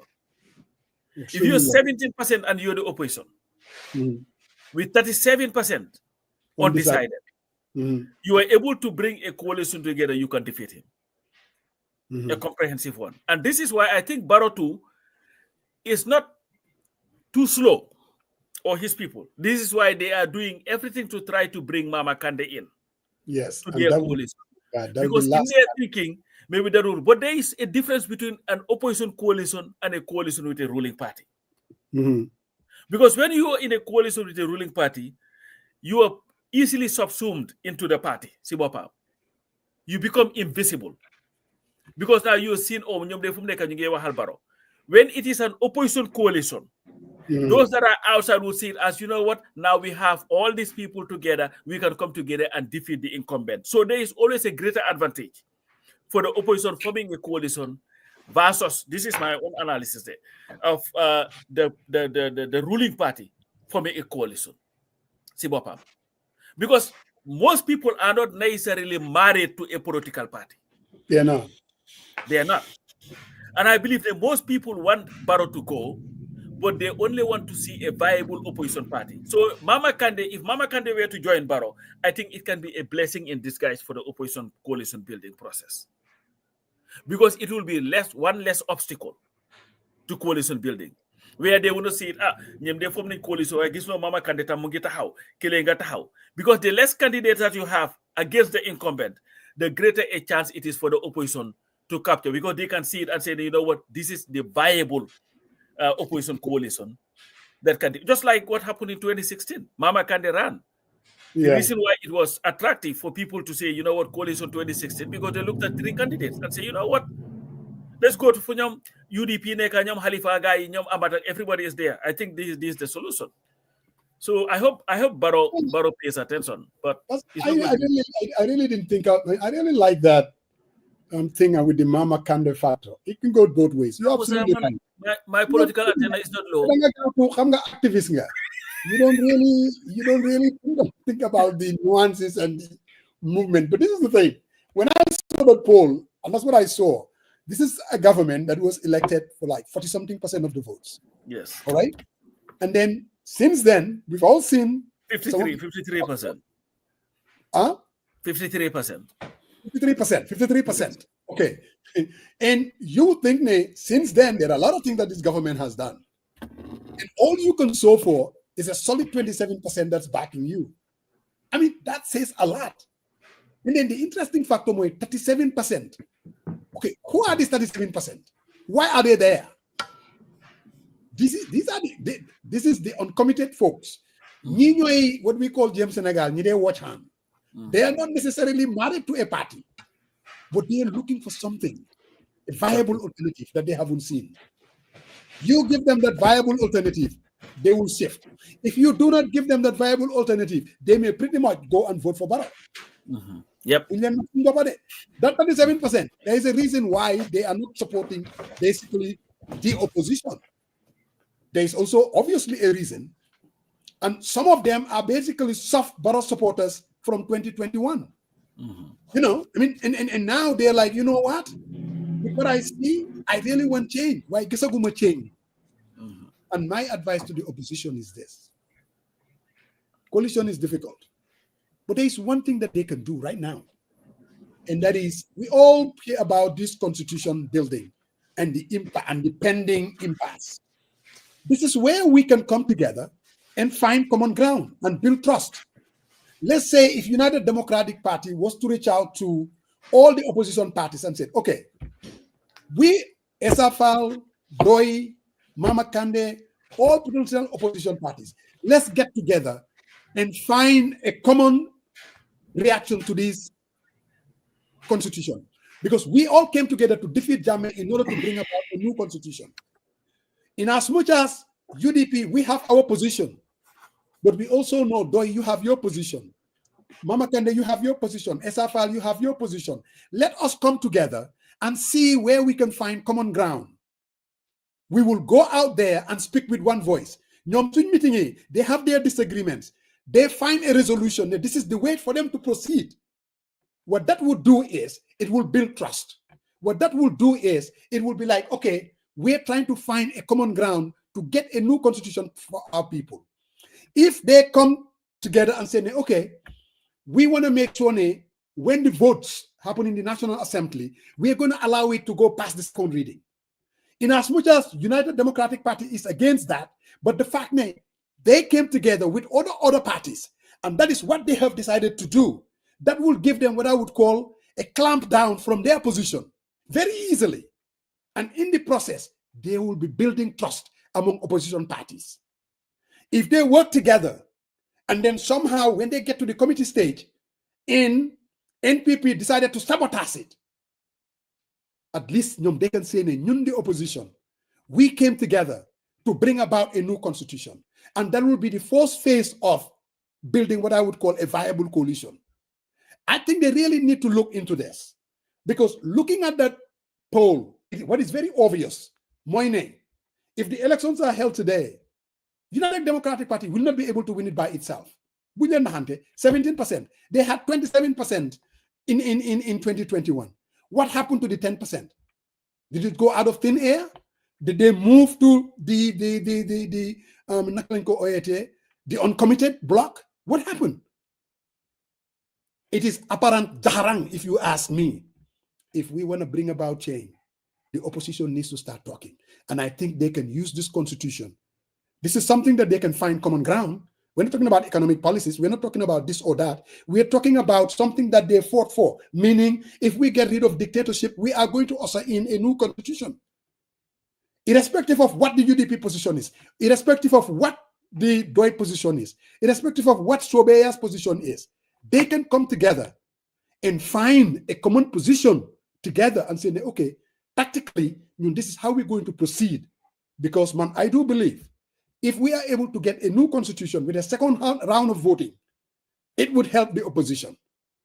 If we get a new constitution that will at least give us term limit, then we have the insurance policy. I think they really need to look into it. I seriously do believe that they need to start talking, and this new constitution will give them the opportunity to do just that. Brother Marong. And boy, Fatou, it will not happen, because if it happens, you guys are toast. Accent building, I mean, it will be gone. You guys okay. Musa, I just kind of wanted to kind of dive into the number games. I like to do that a little bit. So, I mean, based off the survey that we just said, and this is, I'm just going off of the vote cast in 2021. So, total votes cast was 859,557 votes. So the president, if we look at that right now, the president is at 27%. If we just go into that, only tabulation, he's polling about 232,080 votes. That's what he's polling right now. And if you look at UDP, because it was just against UDP is at 146,000, 124,000. So if you match that, let's twist the table a little bit on all the opposition parties. Let me ask you a question, Sarian, because you have the numbers there. What was UDP's total number of votes last elections? Last election was 238,253 votes. So it means UDP, if you go in by that, they came down based on this about 60,000 votes. Yes. Yeah, Barrow must have lost almost about over 100,000 or more votes. Correct.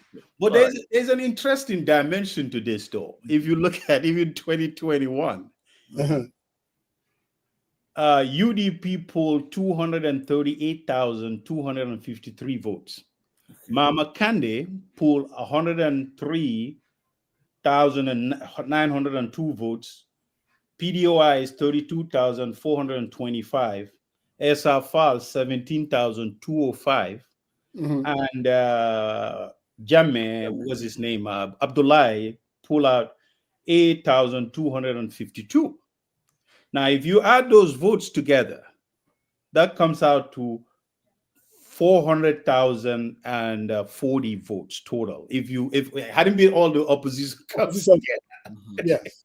Yes. So if you look at this, then you dive into the numbers game and say, what is the pathway forward here? Do we go stand alone, or if we come together, it brings more firepower and take the fight to the status quo? And currently we're saying 37% of the vote. That is about 308 or 318,036 votes that are out there based of the 856,577 from the data in 2021. So those are out there that are looking for a home. Yes, not committed. Not committed. So Yeah. and how do you go after those people? Are you going to go with a coalition of the willing? Yeah. Who will tap into the aspiration of all the Gambians across the spectrum to bring them? Because we can talk about roads and everything. We all live here. There are good roads here, right? But last election, what were people main concerns? Economic issues, right? They were talking about groceries. They were talking about gas and all that, taxes and sort of. So this is not. If I see people saying, "Oh, he built these roads," yes, you can put a mail here, go to Atlanta next day. I mean, it's good infrastructure, but at the end of the day, what people are feeling in their individual households matters, and that's what drives them. And I know Gambia, we still struggle with these issues. But I think, Musa, there is an opening. I mean, there is 37% out there. Definitely. That everyone needs to come together and work. The statistics is there. So if anyone wants to, if it wants to weigh these numbers, you can weigh these numbers. And I think that's where I'm mad when people are dismissive of even talking about all the political parties coming together. But the numbers are there, so you cannot be dismissive of these numbers, and you just need to kind of do a deep dive into the numbers and make comparisons. No, the data doesn't lie, and the psychology of it doesn't lie either. There are 37% of the electorate, no doubt. If they were with Barrow, they would say that they were with Barrow. If they were with the main opposition party, the United Democratic Party, they would have said so. NPP numbers came down, UDP numbers came down. Now, again, it would be nice if we see the amount allocated to Halifas and some of these other smaller parties. But the non-committal, 37%, I mean, that's a good chunk of electorate. Those are people like you and me. They are waiting for something to happen. And then I see my Gani Munemandoke, why don't you come and help us? Who? Zainab, all I'm saying is this. You want change, I want change. I really want to see a totally different Gambia. We all want that. The question is, how are we going to get that? I believe that in 2016, some people are saying it's not possible because of the mistrust that happened in 2021 and 2016. I get that. But if you want to rebuild trust, that's how you go about it. You find the issue that you guys can all kind of collate is the word, maybe come together. And for me, the new constitution give them an opportunity. If I were one of the movers and shakers, and in this case, I'm going to pick UDP for that matter, I would be calling my guys to have a meeting with all the political parties and said, we want to have a common approach to this constitution. Seriously. They know our position. Our position is this. If you change a letter, we will vote against it. But we want to go to the opposition and see how they see it. And then when we come together, we will find common ground. To me, that would be the process of trying to rebuild trust. I mean, it has to start from somewhere. And if we believe, because Manhamnane, if there is no coalition and nothing happens, no constitution, I think it will be very difficult to defeat Jammeh. I mean, Barrow. I seriously. You said without a new constitution, you said? Without a new constitution, without a new constitution. In other words, we go to elections in 2026 under the 1997 constitution. And then at the same time, we do not have a coalition. It for its own. Nakalako all of it, boy, Bob, Naka, Botsadom. I think it will be extremely difficult to defeat the incumbent. Extremely difficult. We cannot new build, have all these dreams. But the but you craft your message fantastically, and you channel your strategist persona into it. But now at the end, you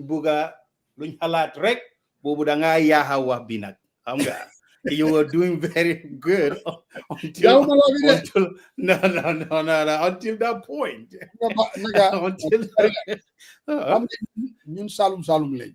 We call it as we say. No.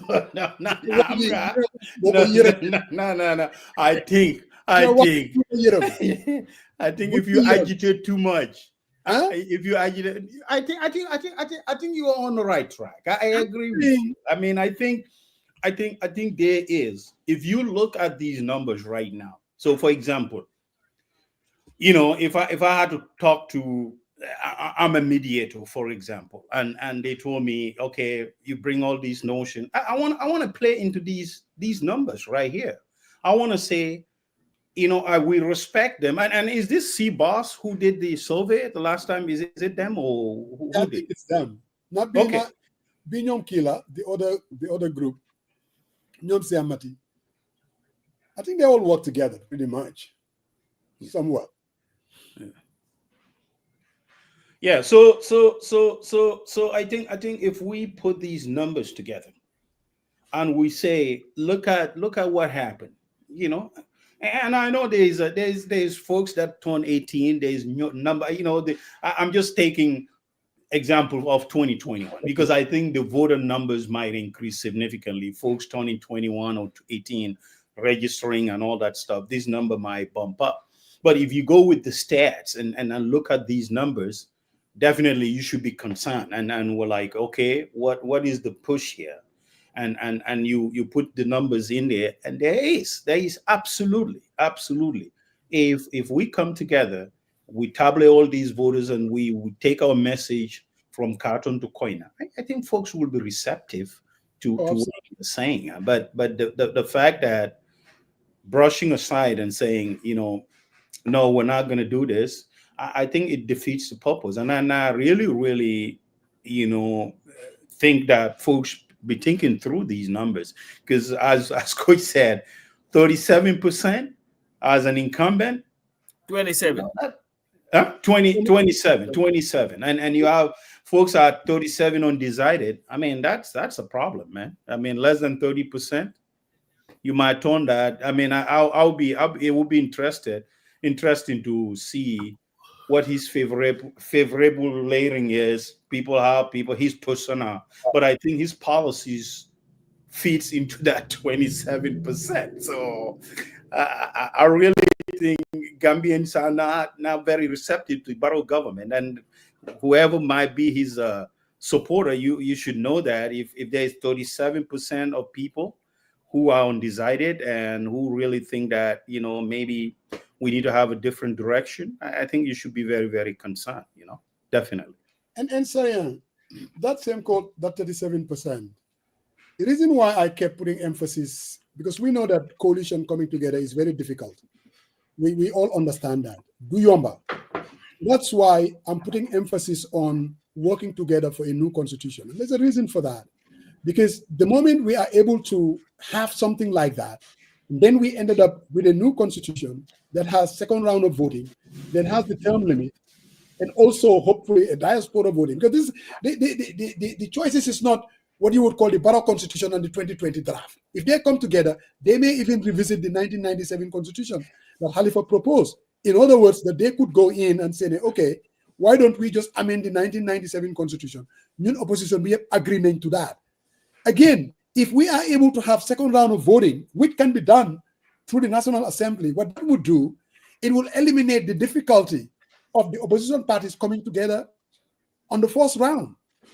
in the first round of voting. Understand? They could all go and compete, and obviously they will be able to deny that he would need to avoid the second round of voting, and come the second round, then they can come together. So for me, the key here is coming together to make sure we have a new constitution that would have this second round of voting. And at the same time, a term limit. So we are killing two birds with one stone. Yeah, Musa, we had this conversation before, but you listened to Khalifa carefully. What did you take out of his conversation? Because he was very, very clear on some points, some missteps that happened, and where the Constitution lies right now, and in whose hands responsibility moving forward. So he was very, very clear. So I don't know about the reinventing of the wheels right now, because it's already past the state. But what do you think would probably result to that constitution being amended? Because obviously there is no political will, and the missteps that happen up to where it is right now is enormous. So I really sometimes, yes, it's good to have that, and I think you are using that as some form of mechanism to force the opposition to come together, especially if there is the first round of voting where they haven't met the threshold, right? Where it's set, and this would be, you know what, since it's better off, we need to go into a conversation. But I don't know whether that opportunity still exists, Musa. That's where I listen to what you're saying, and I love your optimism. But do you really think we are there? Or how can we get there at this point? For me, I don't think that the choice is between, the way we're framing this is either we reintroduce the 2020 draft or we go with the 2024 draft or the 99. I don't think those are the choices. The reality is what we have is the 2024 draft that is sitting at the National Assembly.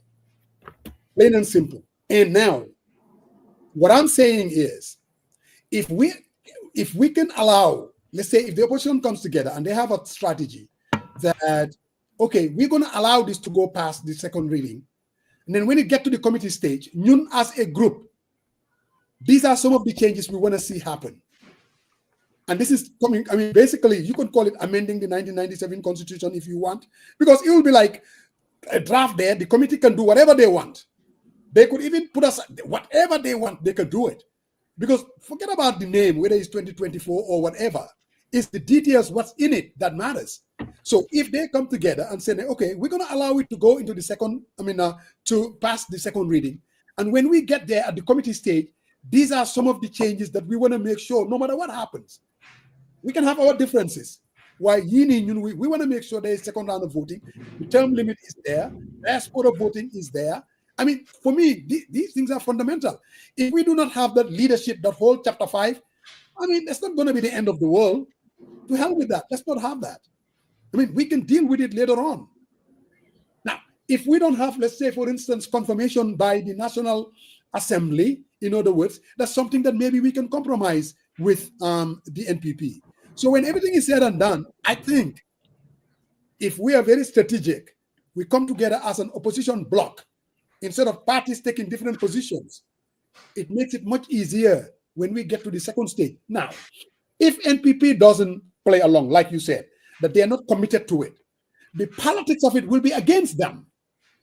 Right now, it's not necessarily the case, because what United Democratic Party is saying and what Swaibu is saying is a little bit different, or what Khalifa is saying is a little bit different, or what Esa Fall is saying. So in other words, the opposition, they are taking different positions in regards to the Constitution. What I'm saying is, if we can harmonize those positions by coming together and discussing a strategy, I think then they will win the political debate, even if they fail to bring about this new constitution. And then we can look at our second option. And that is, okay, now these people, they don't want to play ball because they want to give themselves an added advantage. So we are going to explore this tactical coming together as an opposition to run against them under the 1997 constitution. I seriously believe, I mean, those are the options that are out there that they need to look at very seriously. If we are I don't know. You put too much emphasis on the difference of different political actors, right? But I also wanted to make sure that why are we here right now? What is the current predicament, and how do we move on, irrespective of all those? Because here goes. Yes, ESA's voice is important, but ESA doesn't have a representative at the parliament, and those votes are critical in order the change that or the amendment that you're saying to make sure it goes through, right? Likewise, the other actors and all that. But what I'm trying to say here is, what in your line of thinking? Because let's forget about what they think, but what is the main chemistry that we can kind of mix up to ensure that this thing moves forward? It doesn't get stuck where it's at. And I listened to Halifa very, very carefully on this part. And I think I'm not getting that from you. You're saying, yes, they speak that, but what is the problem here? I mean, we had this thing before, it failed. I'm not talking about the 2020 draft. We're not talking about the 1997. What I'm talking about, the 2024 draft, which is currently sitting at the National Assembly. What would you think would be the best modus operandi to move this thing, your baby, forward, as you call it, insurance policy whatsoever? Maybe you don't like my answers. One personally, I've said here again and again, and people said I'm supporting the Barrow Constitution. I'm not. What I'm supporting is to give ourselves a chance to get into the committee stage. So if I understand your question, what is the problem? We all know if the United Democratic Party does not vote for the draft, it's not going to go anywhere. The only reason why these people, NPP and Barrow, they're even holding it back is because of the position taken by the United Democratic Party. I mean, without them, they don't have the votes. All right? And the way I'm looking at it, the United Democratic Party, at this point, they are like, they cannot clamp down from that. I mean, they've been saying it, and they've been affirming it that unless and until we reintroduce the 2020 draft, that's our position. They call it the people's draft. Anything sort of that, we are not going to vote for this thing. That's their position. Solid. Not the 2024. I think the conversation, if you talk to different actors, there is issues, and I think here is what I'm trying to get away from. I'm not trying to put a blame on one particular party per se. What they are saying is, because we can go back to 2024, what led us the failure of this?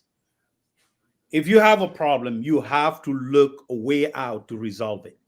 And casting blame on one person is not going to solve this issue, trust me.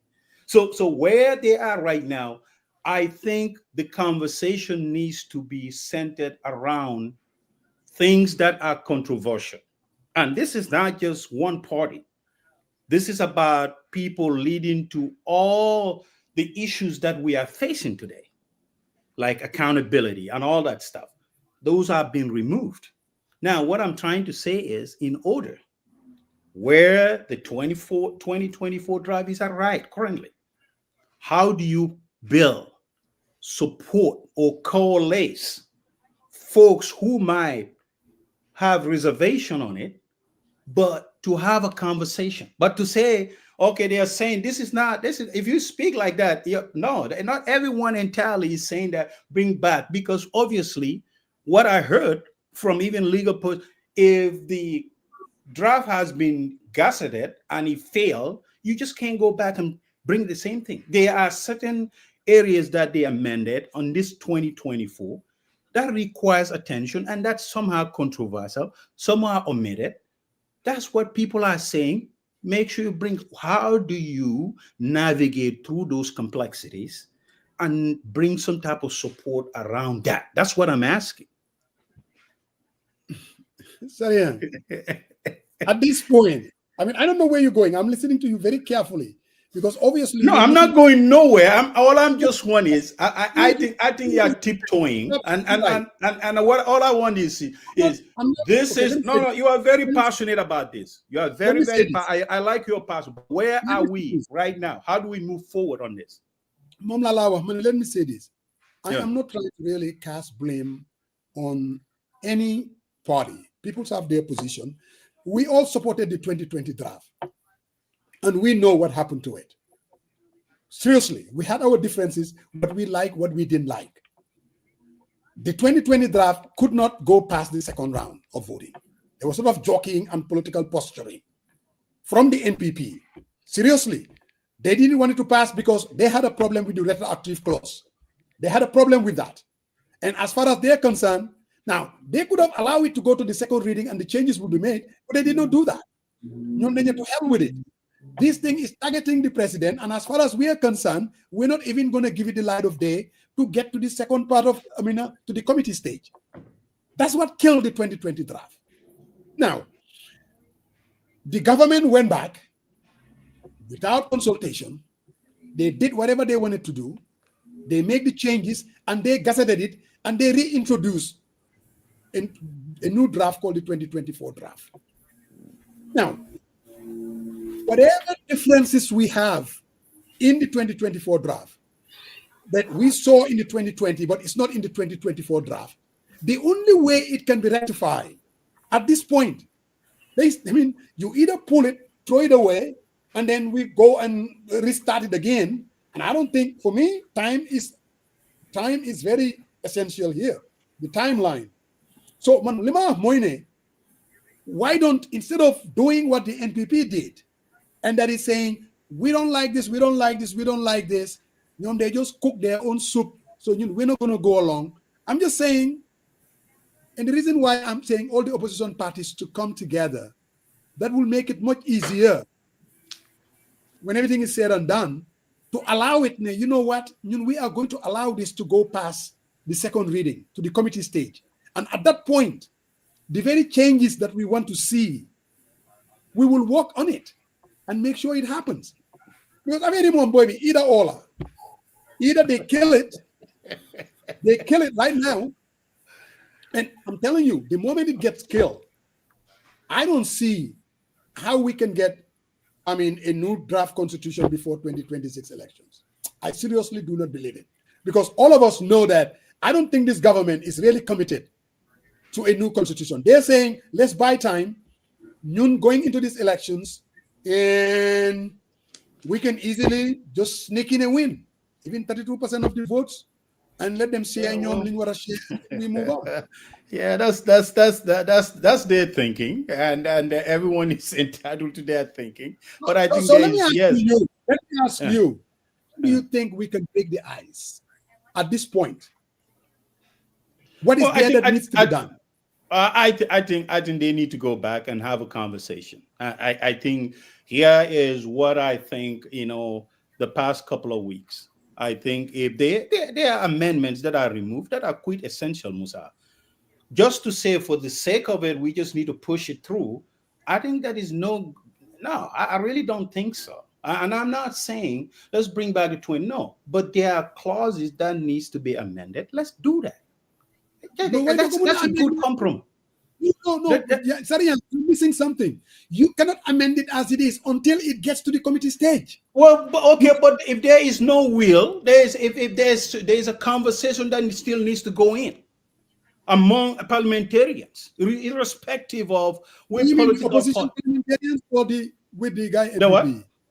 The what? You mean the opposition parliamentarians or guy MPP? The opposition and the MPP. These are all Gambians. They were elected by people. My brother. So and here's the thing: they are elected by people. These folks needs to have conversation. What I see is these people are not talking. There is political posturing. You and I get on the phone. You and I get on the phone. We don't agree on stuff, but we're on the phone for many times. We have this conversation. At least at the end of the day, we have some type of convergence of thoughts. But here is the folks that are posturing. They care only about who the freaking person is going to be in the limelight by the president. or by whoever they are loyal to. And I don't think that is the problem. They need to have conversation about this is bigger than just me. Who knows? Those folks who are representing tomorrow, they're not going to be out there, but you are doing it for the service of the citizens and for prospective government that is going to come after you. So I think my problem is, again, I'm not against the but I think they need to have more conversation. They need to kind of have Musa. There is no conversation. There is no leadership. That's the problem. Yeah, you and I talk about this all the time. Picking up or calling people and calling people and say, "Hey, what are you saying? Something? I'm speaking and you're chorusing." Go ahead. Yeah, what I'm trying to say is the conversation needs to happen, Musa. The outrage is not happening. These folks can have conversation.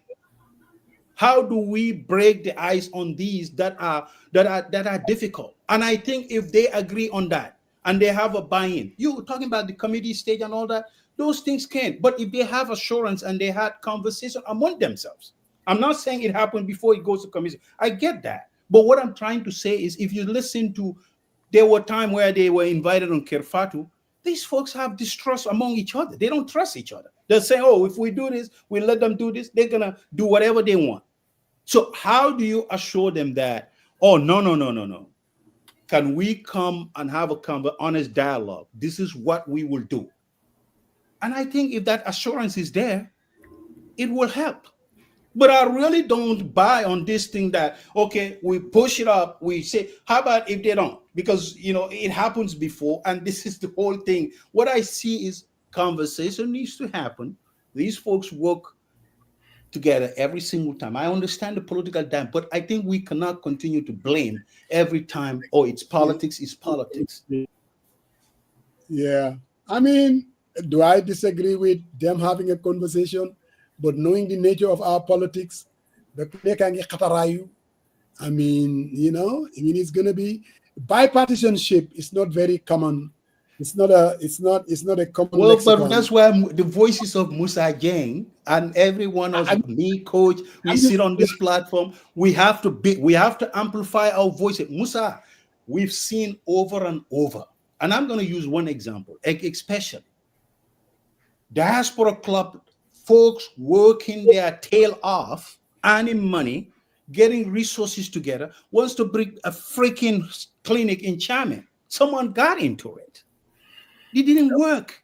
For what reason and how those people can work day to day with their conscience? It bothers me when women can't even have a decent delivery without sharing bed. So these are issues that everything cannot just be shoved because of politics. I think we need to rise beyond politics. Because obviously these NAMs are not going to be there forever. Absolutely. They're going to move on with their life. We're going to have new generation. So I think when you wanted to pass the baton, you have to be open-minded and they need to have a dialogue. I think the dialogue is not happening. And we tend to hijack the conversation about one person take this position. But is there a way someone can lead the pack and bring this conversation and say, hey, man, we all know we have our conversation, our reservations. We question this, but what can we do to move this baby forward? I think that's where I'm leaning towards, Father Moss.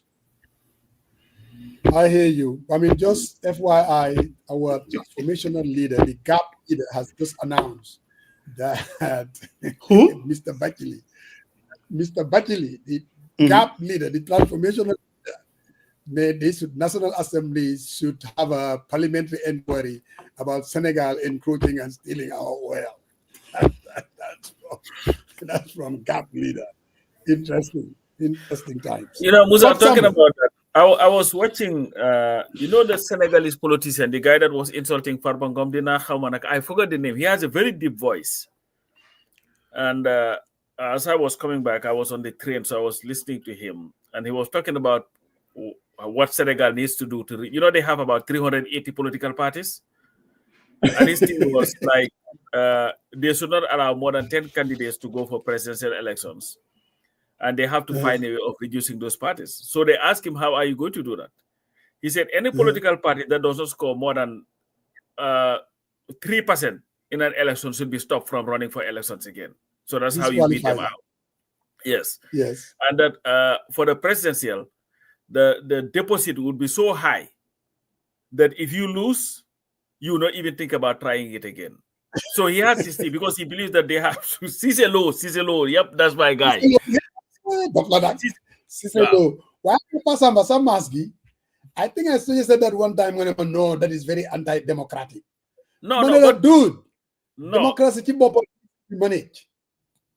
Listen. Imagine even the situation that we are in. But we are not in such a bad situation, though. No, but what he was saying, I was listening in money. I know Musa would like this. Huh? Of course, man. I would seriously put some stringent requirements to run for the presidency or even former. Seriously, I would. Serious people. Any party that cannot have 3% should be stopped from contesting in the elections again. You know. And how about what happens if you're a new party that you've never contested elections before? There has to be. Maybe that's the thing, because if you've not contested, Musa, if you've not contested, you've not gained 23. So you have to contest in elections. And if you cannot come with 3%, but again, the problem that he is going to have, the Senegalese politics, everything is coalition. They have 380 political parties, but they don't even run alone. They all just go and join these coalitions that they have and run. So you just have and everybody is president. So if you want to be called president, you go and form a political party in Senegal. But I think that what he says though about the depot, I don't know. Make it high. Democracy on steroids. All we are saying is this: apart from the financial, first of all, you need to bring. Let's look at our population. You said 3% of the electorate. Let's find what is 3% of the total number of, registered voters. I would say even 10%. And then you will have to bring, to be nominated, to form a political party, in the Union Hamne. And this is where we have to digitalize this thing. Now, these are my supporters. I am speaking for this constituency. These are the total number of Gambians that are with me. And be able to prove it. Here is the problem that you have, though. I was talking to somebody about registering political parties in the Gambia. Sarian can back me to register a party. Tomorrow, Musaje come to his voters card, because I don't think there is a restriction as to that if you help. But here is the thing, Musa, democratically, man, I can support you to form a political party. Tomorrow, Sarian comes and is more appealing, and I believe that, you know what, this party makes more sense to me. That is why the average voter should know that when you go out there and you allow Musa Jeng, with his briefcase, now I'm forming a party. The appeal should be addressing my issues. If I decide to take my voter's card, then I'm going to put my bet on Musa Jeng. I'm part of his party. I'm telling you, you can't, it's not portable. You can't take it to another party. Understand what I mean? We have to make the restrictions. That's the only way that this democracy, this whole process will not be kind of trivialized. You already see it. Are you on Facebook? There are parties jumping all over the place. Do you see the new one? I know. The Ustaz with the religious Sikimam. He looks like you, though. I thought maybe when I was like, can you Musa Sikim? And then there is Pastef Gambia, and then a whole number of other parties that are going to be coming. And what's going to happen in a situation like that? The whole process is going to be reduced. I mean, these are not even issues oriented anymore. I mean, I don't think that is good for our democracy. Like, the restrictions needs to be in place. You want to register, you come up with $3 million. You want to register, you need to come up with 50,000 registered voters supporting your candidacy. So let them talk. You know what I mean? I'm serious. So that we can have. But then, if you have 50,000, you go to election and have 20,000. What does that mean? Are you going to? What about if people want to run as independent? Bro, independent or no independent, there are going to be qualifications. There are certain criteria. You will have to be able to. Seriously, I'm just saying we have to raise the bar as high as possible, because this is not about your rec and your. Don't you think I don't want to run for president? Of course, but maybe even my hometown in Kaur, they won't even vote for me. So you see, you can't just dump just because of your ego, or you think you have, you know the issues. There's nothing wrong with that. You want to form your own political party, go out there and persuade Gambians. If you persuade a whole lot of people, then yes, you should be able to run for president. If you cannot even persuade your mother, then please let them talk, because you have no business. Seriously.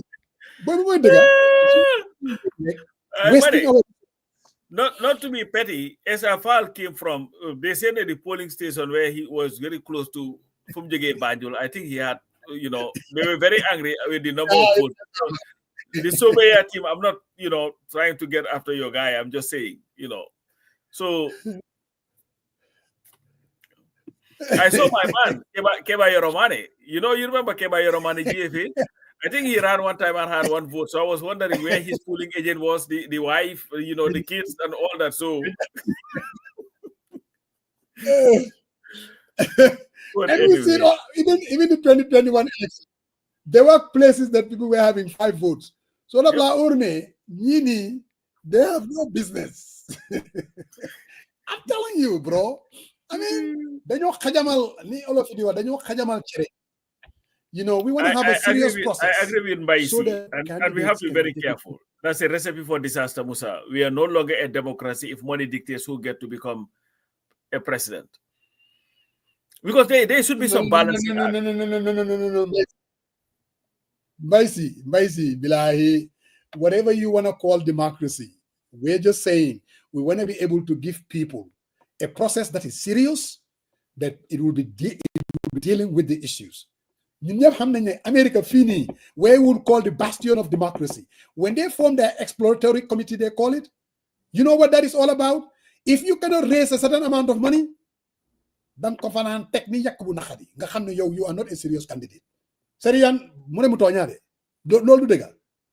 If you form an exploratory committee here in the US, then you want to run for president.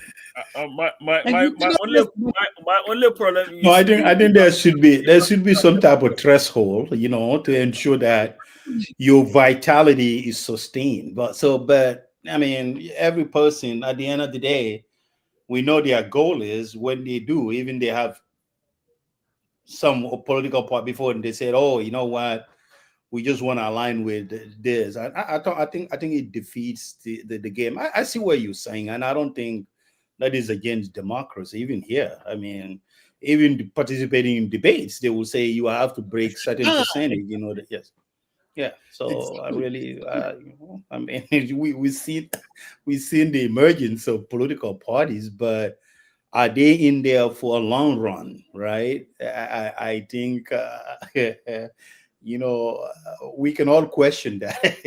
If they come out and they say we form a new political party and everyone is on and they say, hey, this is the change agent, the hope and change is coming to America, or to Gambia, but all of a sudden they take a different point. I don't think that's our business to measure, but at least to set some type of threshold to say, hey, these folks meet the threshold to form a political party. I think that's important. That's a conversation. I think IEC needs to look into this. It's very important, Musa. I agree. I definitely agree. And bro, this is a process. You're talking about finance has a lot to do with it, and then you're talking about the logistics, all of that. Bull by nomination day, then you qualify or disqualify people. You want to form a political party? They already have requirements. All we're saying is raise it up. And also, I mean, let's make the process much cleaner, because now, like Samba was saying, you need like maybe 5,000 voters from Banjul or whatever, and then you just go to Vuini, never sign on my finger, just sing in yes. I'm nominating you. I mean, it has to go beyond that. They make it you have to make it very stringent. Now, every division that you go, you should be able to get 5,000, 10,000 registered voters with their voters card. And we're going to put it it's going to be in the system. The data collection, we have to clean it up. And if you endorse Sariang Marong, you cannot turn around and endorse Pasamba the activist. It's not going to work. That's what we need to do. Why does it have to be Pasamba, the activist? Why can't it just be Pasamba? No, because that's what you are, an activist. No, it's anyway. okay. But anyway, Pop Samba. Yes, so sir. I guess we beat that. We beat that horse to death. What else is out there, Brother Maron? You always have the What do you mean? I always. What do you mean? I always. What do you mean? I always have. When we talk. I listened to an interview with Ibrahim Asilla that caught my eye with Peter Gomez. I mean, they were talking about ferry services, and Ibrahim brought up the idea of subsidies that the government is, providing, and I think it was quite impressive that he's a seasoned journalist, but also he has very, very important business arguments that he made to Peter. And he says, hey, he says, well, there's a lot of students that come from Barrow area. And Peter said, why are you providing subsidies across the board for everyone? At least if you invest this much money into the ferry services, there is a way for the government to recoup their cost. And Ibrahim was somehow stated on, our social responsibilities. Peter said, yes, your social responsibilities as a government, we understand it. But why couldn't you, as a government, set up some type of like a ticket office with the schools, the representatives of the schools, where these students come and security personnel, give them a subsidized tax tailored just towards them, not everyone. Say, for example, foreigners coming in there, they benefited of these subsidies. I don't think that's so I really found that argument very fascinating, and it makes sense, though. But it kind of tails into why we are always getting into so much debt without understanding or putting into some type of thought process how we could minimize that at all. Because obviously, I don't know the funds that are used towards getting or building that generator, where they came from, but I think it makes complete sense if you invest into it. So at least you recoup, but not give like across the board subsidies to everyone, including our neighboring countries, folks who come into our country and they pay this pretty much the same thing. So I think it was very interesting, and I think I wanted to share that.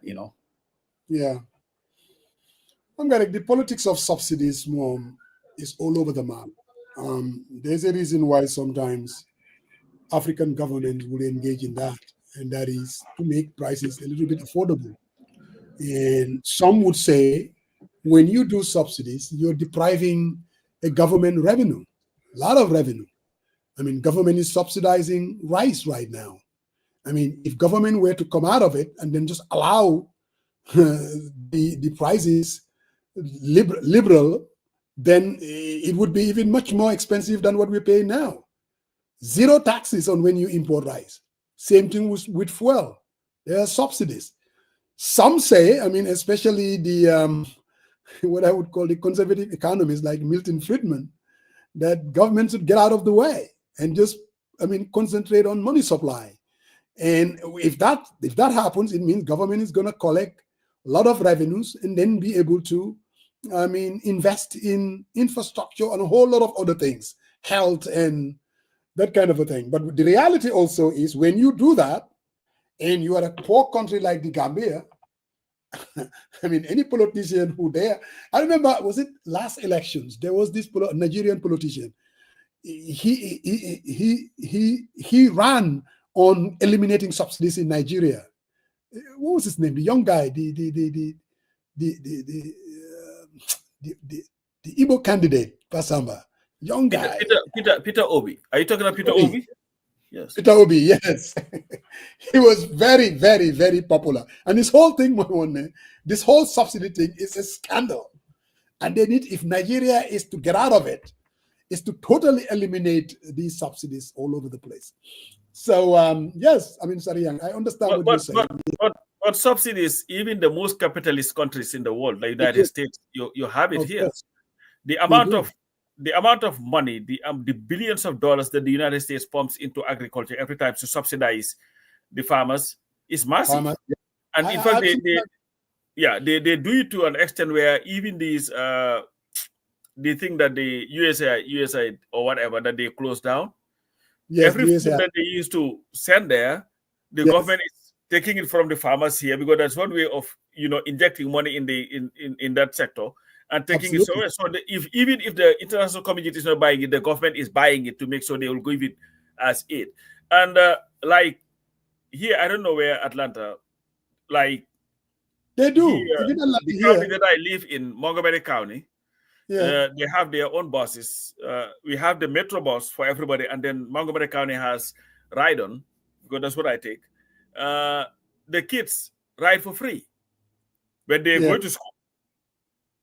In fact, they have it in a way that there is a time that they allow them to ride for free, and some other times they don't allow them to ride for free, because they don't want the kids to just be using it to be roaming around the country. And subsidies is the reason why school buses are also provided, because these are all subsidies for people. Now, and where I would agree with Ibrahima is you subsidize the people who live in the rural area, their travels with school buses and all that stuff. Now, the people who are taking the ferries going to school, they are also going to school. They're just using a different form of transportation to go.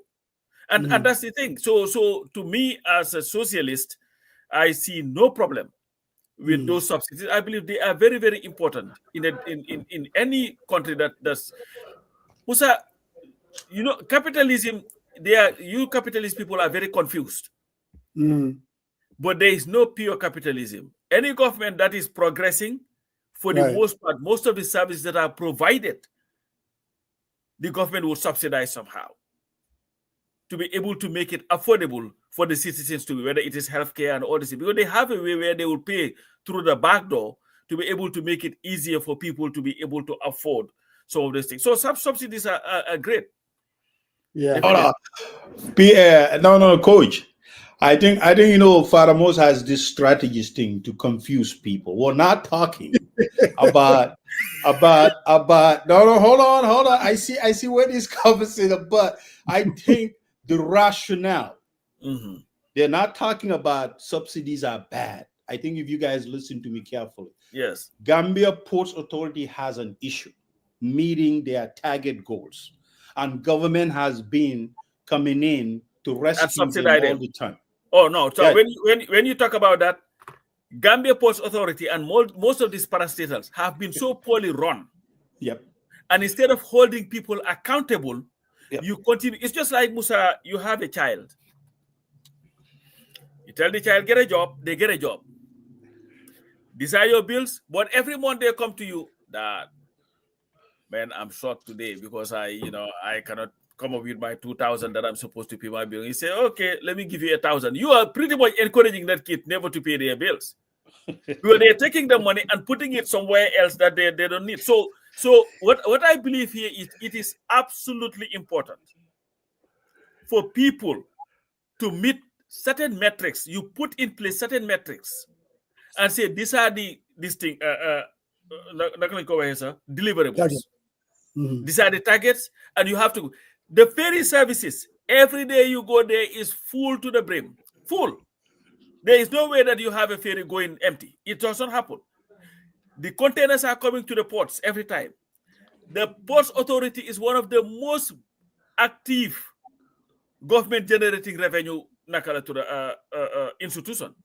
But then instead of holding these institutions to account, you start just having a cash cow. So you just, the government, okay, we just going to say, it doesn't work that way. And you know what? The example is these people that they give the port to. What do they call them? Those people that came? Oh, the Turkish company? Yeah. And let me ask you one thing. They will not be asking for government for a penny. Because they come, they know No, I think this is where I was going, and thank you for bringing that, because the angle that Peter was taking, I listened to it. You can go back and he was saying, when we have all these issues and all that, instead of it's good idea to subsidize for the children. I get that part. What he's saying is to have a subsidy across the board, like, you know, big trucks coming from Senegal, all their stuff, and it's a rollout for everyone, regardless. He's saying, okay, I understand if you want to subsidize for the students, particularly for their tickets, you can do that by individual schools and selling the tickets to those students at a reduced cost. Still now you are fulfilling your obligation. But the fact that you are providing subsidies for everyone across, you are losing revenue. That's what he was saying. And that's what I'm trying to convey. He's not saying that subsidies are bad. We get that. I mean, Ibrahim said that's part of government. You're saying target. Huh? Well, you have to meet your targets. Musa, when you go to job, say it again. The thing is, first off, the institutions were created for a reason. Yep, that's what he's saying. Place. All right? Yeah.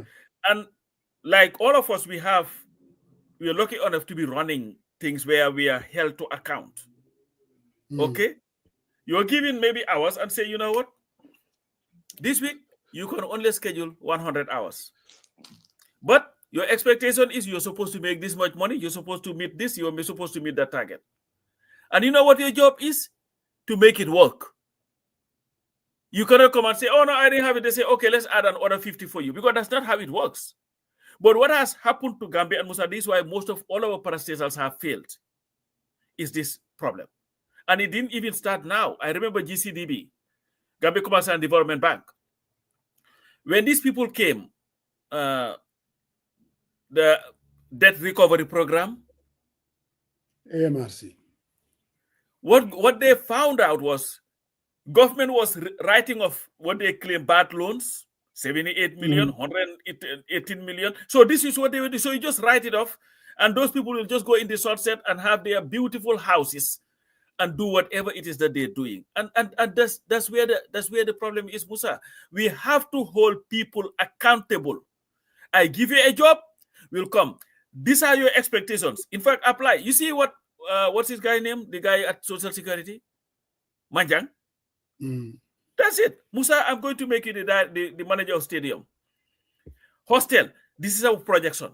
Every year we should make this much money. When you don't make it, you better come to me and explain why they make it. Let me say this.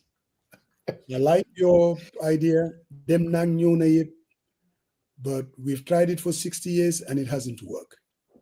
This idea that government can be in the business of all these things, that's not the role of government. The role of government is to regulate. That's what government is supposed to do. Ferry service is not government's business to run it. Let another entity, private individuals, or you form a public-private partnership. You want efficiency? You want deliverables? Al-Barak and Al-Port is a clear indication. They took over the ports in less than 2 months. When Gal Nekatuchi, none of that. It didn't take a whole lot. That's what. Yeah, but Musa, but you can make argument on both sides of the coin, though. You can make argument all you want. No. What I'm saying is, if you make that, I'm with you. But what I'm trying to say, how about customs? Customs is not privatized, but their GRA is exceeding their revenue targets every month. Now there are things that you can privatize, and there are things that you cannot. No, I totally agree with you. You cannot. I'm not into, even here in America, I'm not into these charter schools and private schools and at the expense of public. I mean, any country or any people that want to invest in education, there has to be a public component. There are certain things. Health service, obviously, at this critical juncture of our democracy, our country, government has to get involved.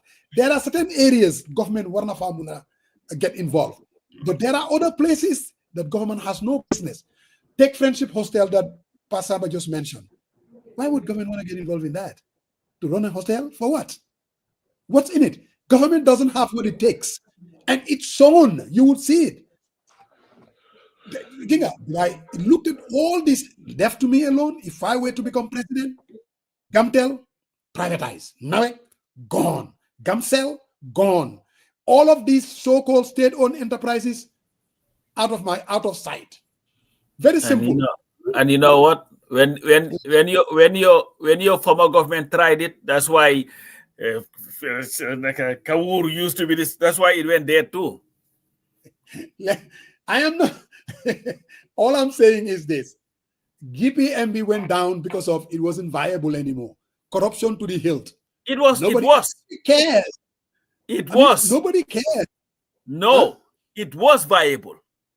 GPMB was not doing very well at the beginning, yes, but at the time that basically World Bank was stepping in, GPMB was not the same as GPMB. You just talked about it. Gambia Commercial and Bank loans were being given out like nobody's business. Bro, bureaucracy, even here in the States, the same thing would happen. Money, can you take this thing down about congratulating NPP for building Nakalatura from maybe an anonymous donor? Small Wajila. You guys did not finance it? Who financed that bureau? Sibopa and other anonymous donor moko finance and bureau? Boy, ate boy Fati nyakani. No. But in fact, talking about, I'm going to pivot very well. How unfair the state is. If the UDP, DOI, or any party were to open a bureau, GRTS will not be anywhere close to it. The NPP is not the government of the Gambia. It's a political party. So if you're not doing it for DOI, if you're not doing it for the UDP, why should you be doing it for the NPP? And we've seen even their so-called gala where they have all these people and force them into donating money or whatever. The GRTS was there all night covering it. But any other part, the UDP has this gala every year. Do you guys have you guys ever had the GRTS come and cover it or even talk about it in the news? They will not. So the democracy that we are trying to build is at least some level of fairness from the state media. You're telling me GRTS, one of the some businessman or finance, anonymous donors. So that's your congratulatory message from me. But Samba, one thing I can tell you though, in as much as I think you are right, that GRTS, a state-owned media, should not be covering NPP and would not cover opposition parties. But what is also evident is like wherever the president goes, media should be really covering it, whether even if it is non-political. I mean, non-governmental or whatever you want to call it. I mean, that just comes with, and those are what I would call the incumbency, the advantages that come with it. That's just the nature of the beast. There isn't much you can do about it. Covering it, and maybe even cover it in the news and say, "Oh, the president they were a speech," but to put all the GRTS resources, every program got put aside, just to show us those people wearing their military, their prison uniforms. Then you get open a bureau and all that stuff. When even if let's say if the UDP tomorrow were to ask or DOI, then you get a press conference, invited the GRTS, they would not even go there. That's what I'm saying, Musa. We used to have a problem with this.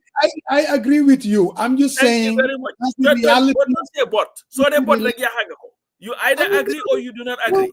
No. In principle, I do not agree. But I know, even in the finest democracies, when incumbents, there are certain advantages that they have that opposition wouldn't have. That's just the reality. There isn't much you can do about that. Wherever the president goes, the state enterprise, the state media would definitely cover it. I mean, it is. Okay, let me ask you this. Timey PPP, happened on. We had a problem with it. I'm just saying. No, Musa, what I'm telling you is consistently. Let's shift over to Senegal. RTS. Same thing. They do accuse them of that. Musa, but that doesn't make one problem, guy. I'm from Nekani. It's just like when you talked about Jammeh, America sent policy and to me, whether it is wrong here or there, it doesn't matter. When it is wrong, it is wrong. There was a reason why we had Gova. There was a reason for it. We gave land to Barrow. We wanted a democracy that was fair. Don't just take the state media. In fact, if I want to say GRTS, they learn sprinkles attending some of these opposition events. And why the money? No, but they don't. What we had before, I think GRTS is totally different. But like you said, you're right. there's much to be desired. Is it an independent media? No, it's not. Let me ask you this. Should there be a difference between a state media and an independent media? Yes. Should there be yes, because the state media is financed by the taxpayers. Yes. And it was created, even if you look at the constitution, they're very clear in the state media giving equal to the coverage, fair coverage to all parties. But we saw the thing, we are not going to read any press release again that's talking about protesting against the government. So you're going to where, and this is where you start constricting, the democratic space, restricting rights, because you're doing things that are convenient. There is nothing wrong with saying that, you know what, UDP, in fact, it enhances the democracy, makes it look better. UDP, what do they call that? Congress. GRTS. So people watch it because there are people who are paying their taxes who maybe want to see UDP. Who wants to see government?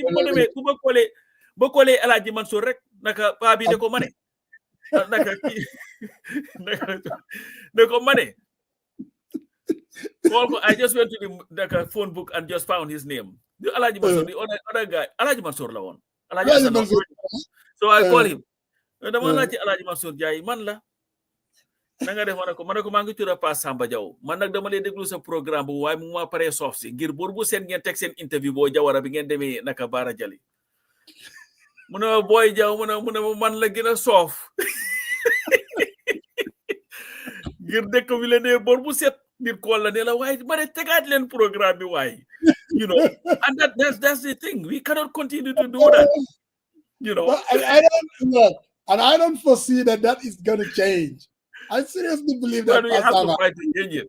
State media, it can get better. Yes, a new government can come in, but I can guarantee you they're going to exploit some of the advantages as an incumbent.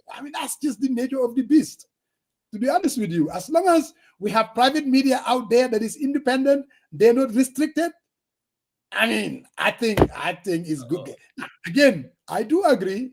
The very perfection that you're kind of looking for, I don't see that happening. No, that was the most interesting conversation.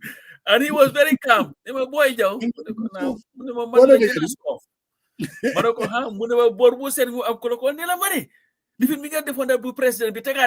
So ministers were very regular ministers in minister time they're very powerful. And in fact office bisa mo xawona gëna diis legi it was different though, but it was totally different. Boy, a minister nga tanu ci gannaaw flag bi di naaw di def fur it's nothing like that. The wrong dimension.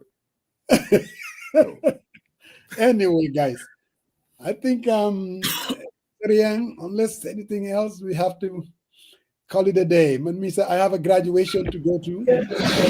So today you don't have much to talk about hot button issues, except that's it then, huh? For you? That's very abnormal for the most. We were trying to bring interviews again. I know sometimes I try to bring the Jawate, why, she was graduation. Though, reach out to her, and she's definitely coming after Tobaski. So that is something that you guys can put. The minister, right? Education, yeah. Minister, yes. Yep. She's definitely looking forward to coming to the For the People, by the People, and then we're going to talk about, people are always the WIC results and how come students are not performing well. She's a very smart young lady, very dynamic. So we're looking forward to bringing her and then challenging her and talking about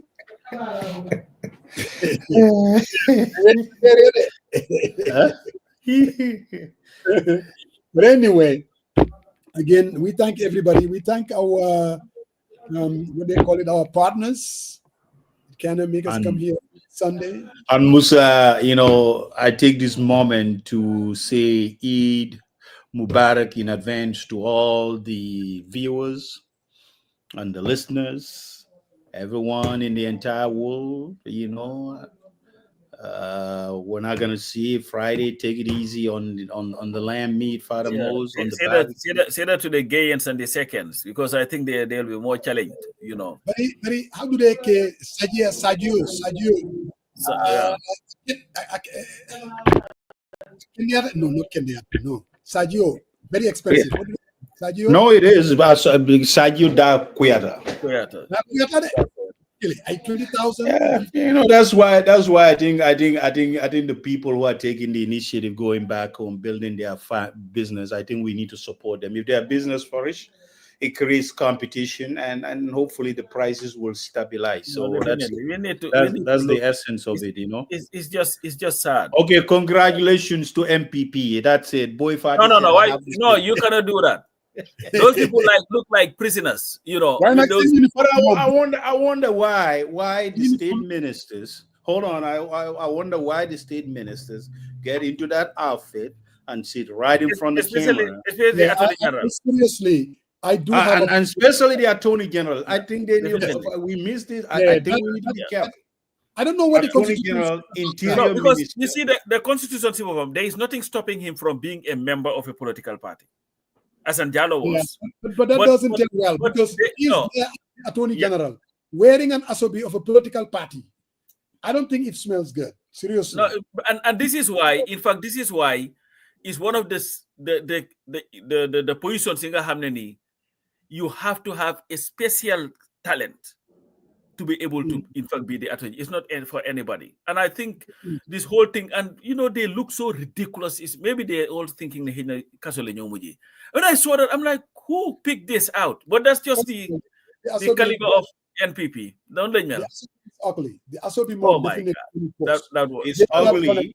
And the appearance of Interior Minister, freaking Justice Minister sitting out there, you know, I mean, come on, man. Dauda could do better. You know, he is a professional. He should not be involved in this crap, man. I'm telling you right now. You know, because one of the key things, even for this constitution and all these diaspora voting, I mean, the other side is accusing him. He goes do a kumbaya with the other side, and they are left, you know. That so if you know that, I think you are there to serve. You serve a critical point. These issues come before you, and I mean, it just doesn't smell good, man. As I said, you know, I don't like that either. I mean, even here, I mean, again, we bring the United States, Ghana, and get compared. Even here in the United States, when you invite a state minister, I remember Pete Buttigieg. First of all, there will be a disclaimer. You know what I mean? First, seriously. So for somebody to really attend, I mean, a rally like that, and you wear the asobi, I don't know. I mean, it may not be against the Constitution, but it just doesn't look good. The optics are just terrible. And I've seen even the finance minister too. There was a Congress, and he was there with the asobi as well. I mean, basically, I think they need to stay away from that. All these cabinet ministers, yes, they're working for the government. They're working for the policies that the government is putting out there. Yes, and they should support the government. They should come and defend the government policies. But when it comes to the politics of it, that kind of a thing, wearing an asobi, associating with that, name an NPP, I don't know. I don't think that looks good, really. And I don't think it's good for our democracy either. It's just silly. You know? And that's your verdict for the day. No, yeah, and even if they even send asobi, if it look good, so you can give it a pass. But they went and looked for a prison uniform. They should come and listen to how we do it. They don't afford it. They could have gotten it. No, man. But I will leave you though with this one. The president in that uniform, no, he looked good. No doubt about that. You pass away then jealous, but the guy really looked like it. Uniform. You know who I thought it was when I first saw the picture? Yeah. I thought it was Idi Amin. No, bro, he looked good. He looked good in that uniform. Who was this? But you know, I mean, I don't know about all the protocols because he has a freaking 5-star in the freaking hand. He's a general. He's the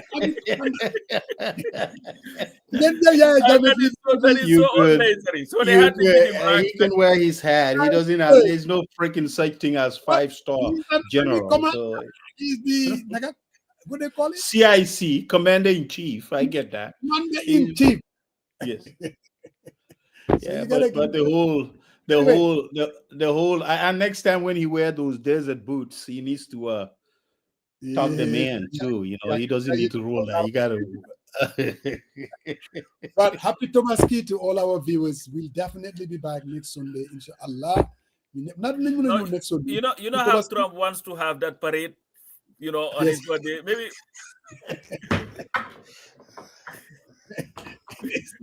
he's the commander-in-chief. And all of you that are out there living in the US, remember, there is this big time beauty pageant talent happening. If you are graduated from college, call Ajera, call me, and I'll tell you how you can get involved in this. The winner would have a free scholarship tuition towards your education. And if you're going Dalal in December, just come in. We want the brightest to come and compete and be part of this program. July 4th will never be the same. I can guarantee you that. Atlanta will deliver. And Brother Marong, this is your personal. All I'm going to say, Musa, what I'm going to say is for all those that are getting ready for the Tobaski, the couple signs and all this, you know, and he will hook you up. Who? Now I'm telling them, if they want the hat that you're wearing, let them inbox you or call you, and you hook them up. You see how you'll get it before Tobaski. At least call me. You don't have to be dressed like Barrow and his NPP people. You look a lot more elegant. It's beautiful. And there are whatever colors that you want, it would work for you. I heard that Jainaba has already gotten a nice kaftan to match. Boy, Fadi said he has enough of you today, Musa. You're waffling. All right, so do it again. All right, man, I enjoy. He said he has enough of you today, Musa. You waffle, you are there, so he got enough till next week. Who said that, Boy Fadi? See you all next week. Boy Fadi, bring my salibo, please. You can sell it to me, okay? Okay. All right, bro. Appreciate it. All right.